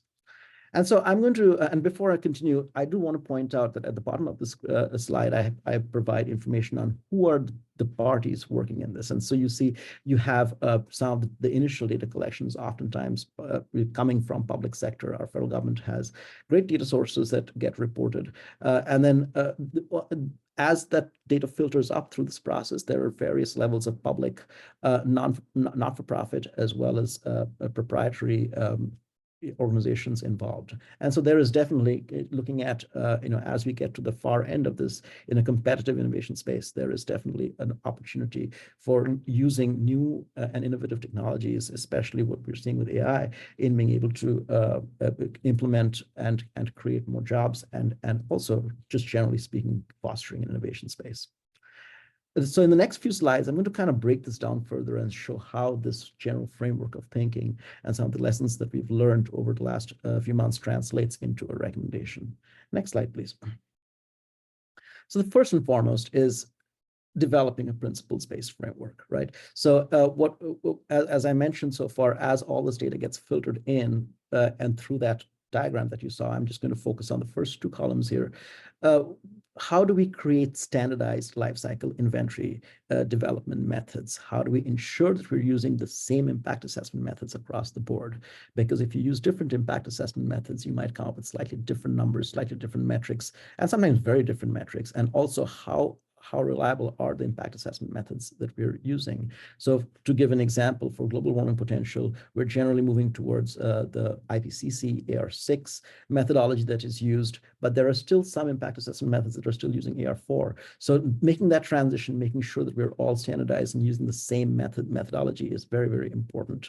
Adopting I've mentioned the global warming potential metric a few times. It tends to be the area that I work in, but as we know, with the material health and safety area, there are various other metrics there too. So how do we create a comprehensive set of midpoint indicators and endpoint indicators, and midpoint indicators being at the point at which a product is produced versus endpoint indicators being looking at the impact that it has in our lives? And what are these, where are these indicators? So again, in the world of green buildings, when we talk about the wellness and health of buildings, that we're looking at an endpoint indicator that directly impacts us.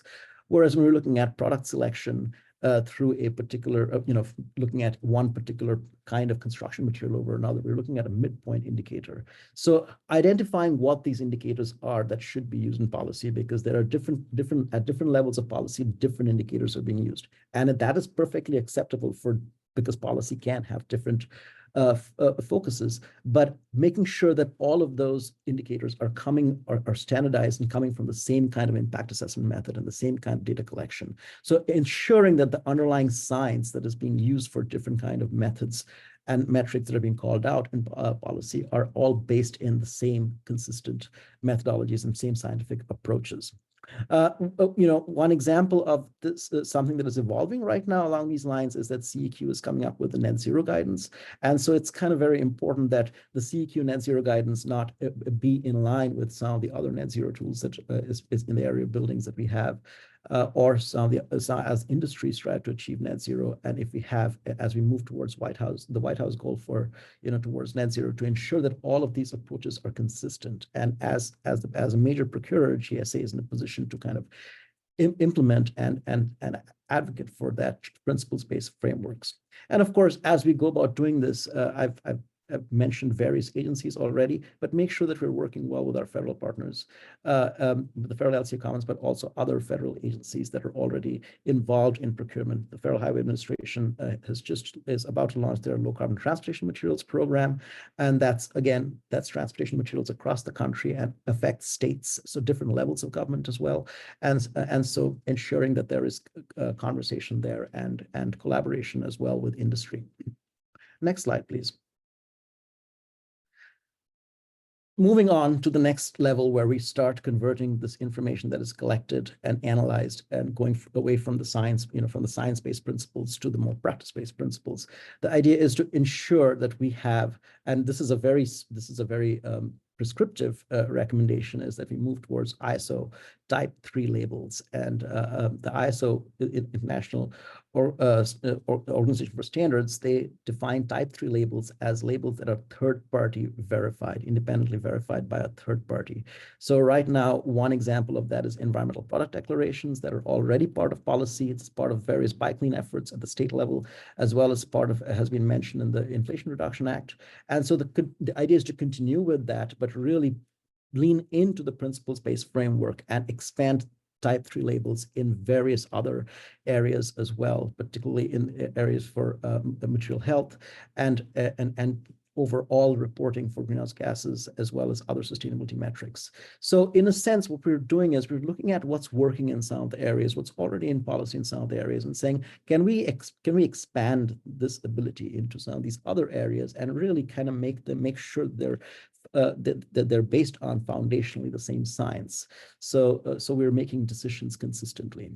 Of course, in the process of doing that, as we make this recommendation, one example where these recommendations go into, of course, not specifically, but a parallel example is the facility standards for public buildings, the P100, which calls out on how different ways of looking at green buildings. And I think this would be a similar document would be a great place to have this recommendation go in to look at and to work with third-party organizations that are capable and are actually currently doing verifications. So typically, I have some logos of program operators out there, as well as building rating organizations. Again, Safer Choice kind of fits right in there as well. So these organizations that are looking at labels, developing labels, but really push them towards making those type 3 labels with third-party verification. EPA is currently working on the framework for the assessment of environmental performance standards and eco-labels for federal purchasing, and this would be a really good place to lean in and collaborate with them as well. Next slide, please. Finally, the third part of this recommendation, as we get in, once we have really worked in the different components of the science, the development of the labels, consistent development and communication of the labels, and then making sure that third-party verification is there, we finally say, okay, so now we have the requirements. We know what GSA is fundamentally looking for. So when we get into that final space of creating these aggregator tools, these decision support tools, how do we publish really the requirements of GSA?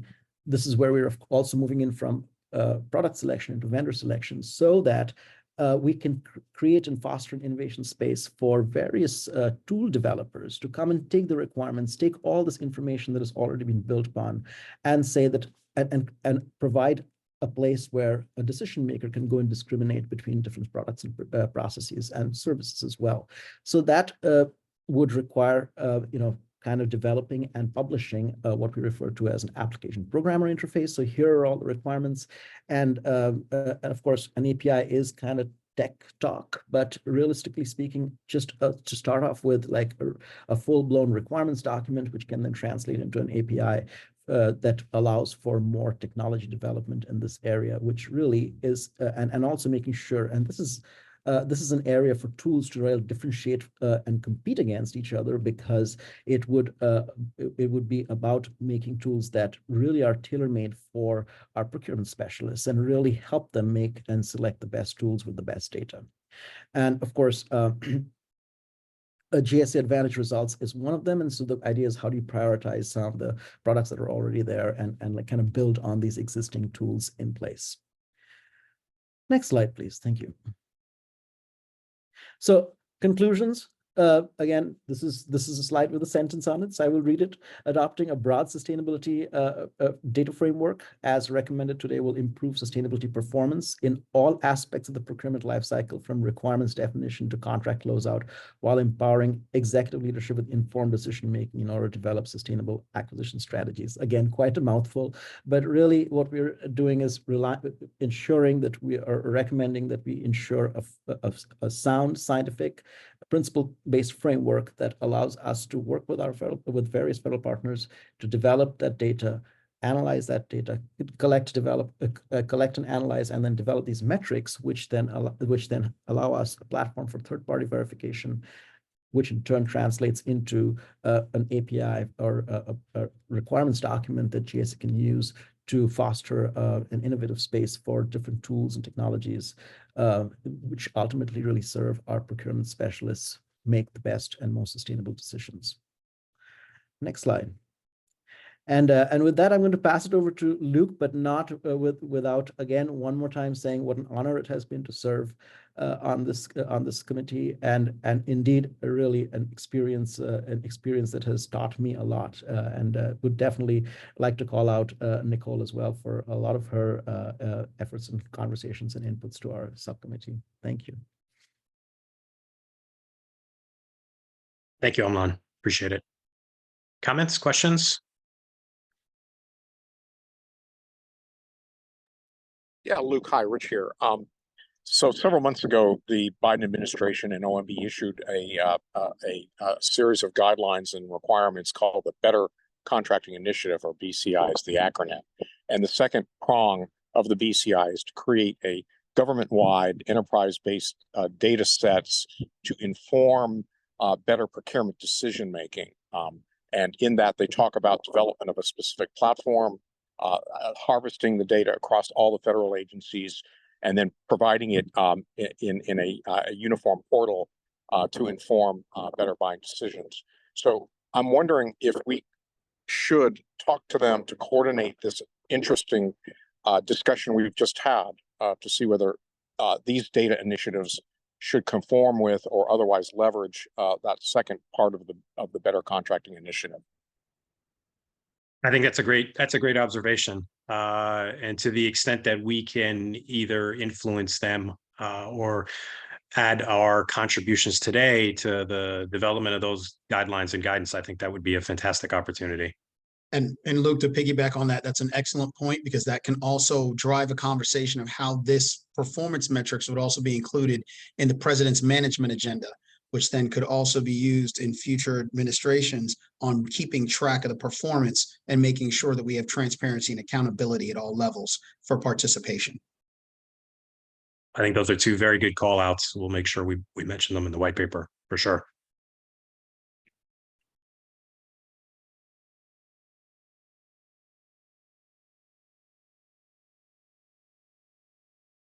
There are no other comments. I think that will conclude policy and practice. Boris, Stephanie. Oh, Mark, I see Mark, you've got your hand up. Go for it, Mark. Luke, I really want to thank you for corralling this framework that can be adopted across the country. Once the federal government's successful with this, I think a lot of the states are going to jump on this bandwagon and really broaden the sustainability effort that we've started here. And I also really have some high hopes for AI in this arena.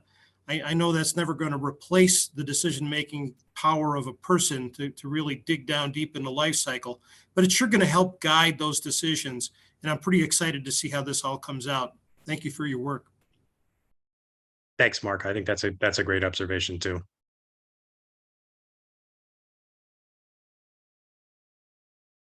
Okay, I think with that, we'll conclude. Thank you again. Thank you, David. Thank you, Amlan. Really appreciate your hard work on this. Thank you to the rest of the subcommittee. It was really a fantastic effort. All hands on deck. Your hard work will be appreciated. Thank you. Well, thank you again, Luke and David. Policy and Practice Subcommittee. Awesome job just listening to the three presentations. Just I'm thinking back as Stephanie, Dave, Skylar, myself sat through the conversations, and it's just one of the privileges of serving in this committee, really listening to these really smart people have these really smart conversations, but seeing it all kind of come together at the end is a real honor here. Again, we're celebrating public service. I'm going to continue to celebrate. That was a couple of weeks ago, but public service at its finest indeed. So with the theme of public service, we are definitely looking forward to any comments that there may be from those of you who are attending right now. So we have a couple of minutes. Our agenda, we are just not too far off the schedule here, but just to keep it going, I'm going to offer a couple of minutes of opportunity here. The way this is going to work is if you're on the public attendee side, if you have a comment that you'd like to make, you can raise your hand. Skylar Holloway is monitoring the hands, and then she will give you the opportunity to speak. I will just ask you to please keep your comments brief in the interest of time. So at this time, I will go ahead and open the opportunity for public comment. And Skylar is going to monitor to see if anybody would like to jump in and just briefly make a comment here. And Skylar, somebody. Not seeing anything so far.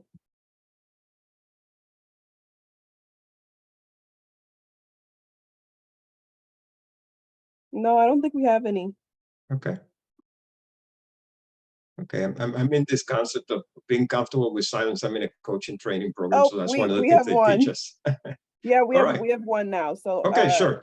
Go yeah, for it. this is Mhm. coming from Elise Jordan. Okay, Elise. Good morning. Good morning. Good morning. Just to say this was a very great platform you all had this morning. I worked in the federal government forever for myself, and I also work in the commercial real estate industry. So some of the same conversations that you all were having today are the same conversations that we have among ourselves, trying to understand how we can get more.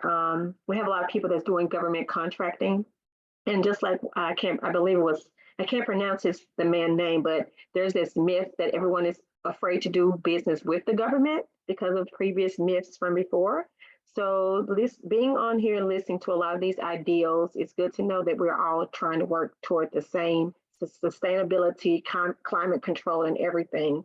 So I just definitely want to be more involved with this moving forward, because I can be a source to put things out in my community about what's going on. So I truly enjoyed this today. Thank you, Elise. Appreciate the comment. Skylar, do you see anyone else? No, I don't see anyone else. All right. So we will have the opportunity, again, in the Q&A feature, you can certainly drop some comments, and you can use our gapfac@gsa.gov email address anytime, and we will be sure to share any of your comments with the members of the committee. So at this time, I would like to move to a time of voting. So Dave, if you would show this slide, I would like to go back to the slide deck, and particularly the instructions here for our members. And then also, rather than pinning, I would like to see a gallery view on the right side so that we can see our members. So the process that we're going to follow, we're going to look at the three recommendations, but we're going to look at them one at a time. And then for you to vote, simply you're going to use the raise hand feature in the Zoom meeting, and then you're going to also physically raise your hand as I'm demonstrating right now, if you agree to move forward with these recommendations. And then if you choose to abstain, you can certainly do that by not raising the hand. And if your answer is no, you can place that in the chat. So let's go ahead and go drop the slide right now, and then let's go to a gallery view. So no sharing, no presentation. And we'll go to the gallery view, Skylar.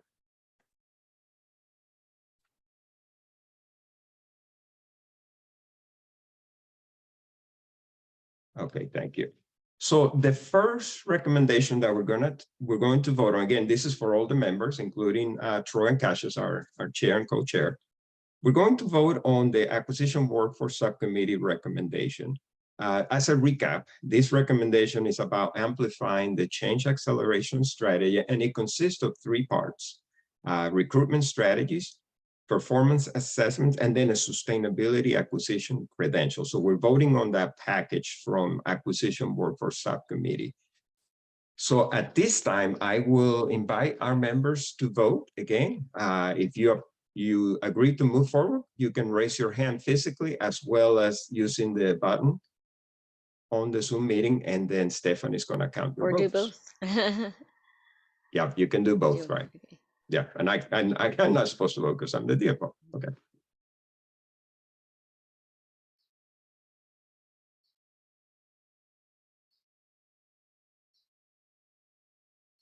Okay, Boris, the majority vote has been taken on this particular topic. All right, great. Thank you. So you can put your hand down from your Zoom tool, and then we're going to vote on the next recommendation from Industry Partnership Subcommittee. The Industry Partnership Subcommittee took a view at a journey process that new entrants go through. I always want to sing that song when I hear that word journey. But the process really was along identifying opportunities, engaging into the federal marketplace and onboarding new entrants. And the last piece, very important piece, is pathways for growth. So this subcommittee took a look at those 4 aspects. It's a single recommendation that includes looking at strategies within those 4 areas: identify, engage, onboard, and then pathways for growth.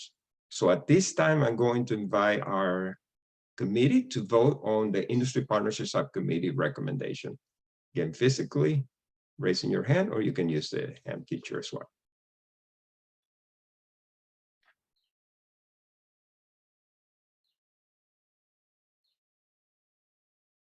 Of course, a majority vote of yay has been taken on this particular topic. Thank you. Okay. Great, thank you. So I'm going to move to the last recommendation, which you just heard from Luke, David, and Amlan. And this is from the Policy and Practice Subcommittee. And this is about a holistic view of sustainability data from 3 perspectives. Number 1, the policy and strategy level for decision makers, from a vendor evaluation perspective, and then from a product and service selection perspective. So it's, again, taking a holistic view at the data. Is a single recommendation with those 3 parts. And so at this time, I'm going to invite our members to take a vote on this recommendation.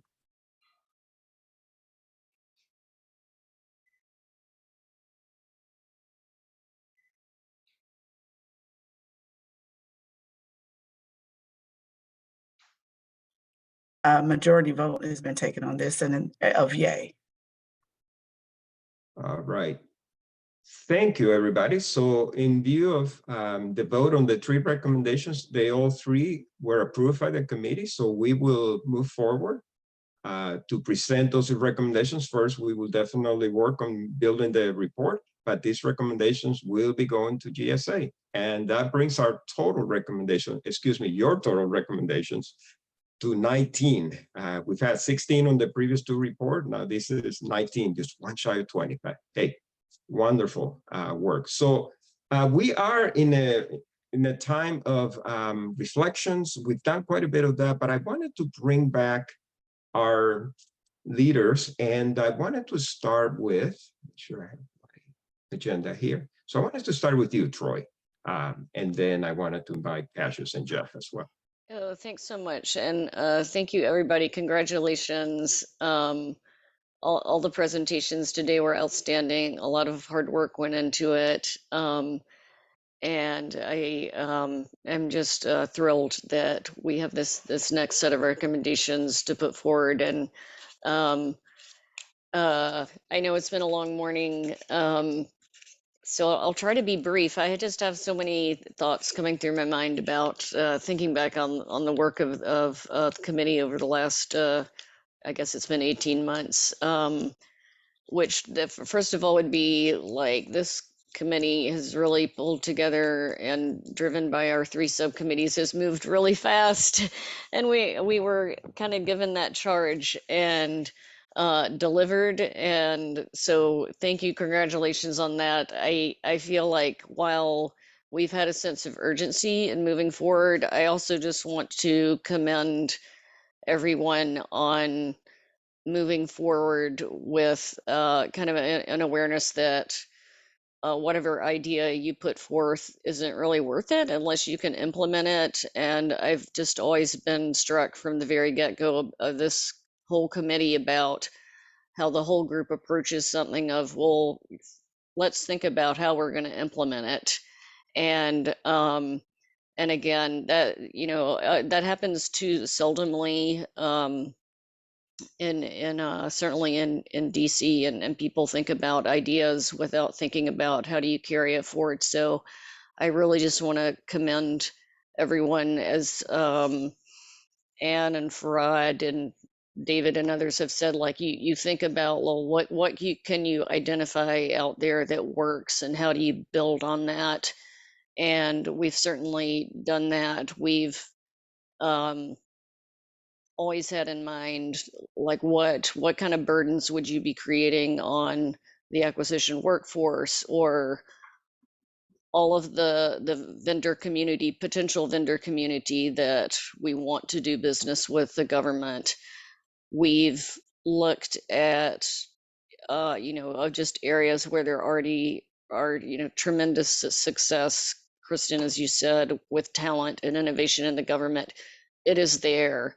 And I think that the work of this committee will really help amplify a lot of that work that's gone on. And then just a couple of other thoughts. I would say that obviously we were charged specifically with looking at sustainability and climate considerations in relation to federal acquisition, but I think all of the work of the committee so far really establishes a framework of how you tackle issues, no matter what those issues are. So as GSA goes forward and decides kind of what the next iteration of the GAP FAC will be, everything you have done will be a foundation and shoulders to stand on. So I want to just recognize that and commend you for that also. And finally, just to echo what so many of you have said, this is an extraordinary committee with so many diverse and impressive backgrounds brought to the table. And as many of you have said, I have learned so much from all of you. And I thank you for that. And it has just been an honor to go through these last 18 months with you. So thank you so much. Thank you, Troy. Really appreciate the comments. I wanted to give Cassius also an opportunity to weigh in. If you'd like to add any comments, Cassius. Certainly. Thank you, Boris. I just want to reiterate a point of just thank you. It has been great to be a part of such a great group, a historic group of individuals who are actually making really change into something that's going to, again, make a huge impact on the way that we live, work, and play. And I just want to thank you for the opportunity to serve in this capacity. Unfortunately, I'm at the airport now. I will be leaving and moving on. This will be my last meeting, but I just want to thank everyone for your support and the contributions that you've made professionally. And Troy, again, thank you for your leadership. We really appreciate all of the hard work that you continue to put in. And of course, Jeff and Boris, Stephanie, Skylar, David, it's been an honor, and I really thank you for that. And knowing that when we can look back on history, know that we've done something really special and unique and different. I'm just glad to be to play a small part in that. So thank you. Thank you, Cassius. It really has been an honor working with you, and I know we're going to stay in the loop here. Yeah, this is one of the things about this work that really makes some new friends here. Great friends. Yes. Absolutely. So thank you for that. Jeff, I'd like to give you the opportunity also to chime in if you got some comments to share with the group. Thank you, Boris. First, fascinating, really lively conversation, interesting, thought-provoking. Thank you. Thank you so much. Has me even more excited to actually read the detailed version of the final report. So we'll be looking forward to seeing that. A couple of things that particularly struck me. One, Nicole, you talked about the universality of some of the recommendations. Troy, you made a similar point from a different perspective. Can't say I've really considered that before, but that strikes me as profoundly true and accurate and important. Two, I was also struck by many of the personal comments about your experiences as part of this incredible effort. And just thrilled with the passion, the excitement, the energy I heard about the experience. And finally, let me just give a huge recognition to the GSA team who has managed, shepherded this. It has been new for many of us to be involved in putting together, managing an advisory committee. So just want to express special thanks to Boris, to Stephanie, to David for all the work all the way through that process. And so glad so many of you got to meet the incredible team across GSA who has such deep commitment to this topic. I think you've met some amazing committed people, and just finally, I hope I give you some confidence that we've been paying a lot of attention to the recommendations. We have not implemented all of them, but we have considered all. We have implemented several and have quite a few where we still recognize a lot of work to do to keep moving forward. With that, Boris, back to you. Thank you, Jeff. Thank you, Jeff. And right back to you, Jeff. I thank you for your leadership and vision and pulling a lot of different players together. So I definitely have learned a ton from you just watching your work. So awesome working with you on this. Mehul, give you an opportunity if you would like to make a comment here before we conclude. Well, thank you. Thank you, Boris. My first GAP FAC in the books. I really enjoyed listening to this conversation, the dialogue. It's been a fantastic opportunity for me to get familiar with all of you and the conversations that are happening here. And of course, thank you for your participation and thanks to my team for supporting this amazing activity. Heard a lot of great recommendations. I learned a lot, and I promise you I'm committing myself to stay connected here, and I'll follow up with my team to see what actions we need to take to continue to support this. So thank you again. It was great meeting all of you, and certainly look forward to seeing you again soon. Take care. Thank you, Mehul. Thank you, Mehul, and welcome to the GAP FAC leadership team, as they say. So this is great. We have a couple of things that I wanted to mention here before we bring it to a close. We wanted to let you know that as we have done with our past meetings, we will post all of our materials on our website. It's a fairly full website with lots of resources.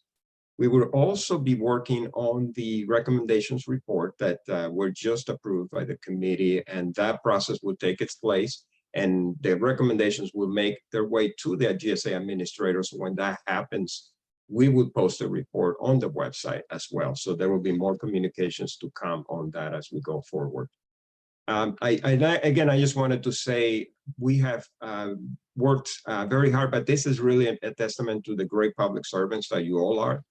So GAP FAC, it really is an honor working with all of you and seeing the great results that this committee has produced indeed. I want to bring my friend, colleague, in all of this, Stephanie Hardis. I'd love to hear some comments from you. Thank you, Boris. Well, I would like to just commend GAP FAC on their recommendations and collaboration, and give them a virtual fist pump to the committee and all the contributors for a job well done. For the audience, I'd like to just say thank you for your attendance and welcome you to consider joining the Federal Advisory Committee that touches your interests. The impact and influence of change is real and it's relevant, as illustrated by the GAP FAC today. Your participation in the Federal Advisory Committee could lead to meaningful changes and improvements that are lasting, as Cassius kept referencing, historic. These moments are archived and are kept for several years. Let me note. So again, I would just like to thank you all for your participation. And with that, Boris, I have nothing further before adjournment, but would like to definitely ask all members to remain just for a brief moment after we adjourn. Okay, thank you, Stephanie.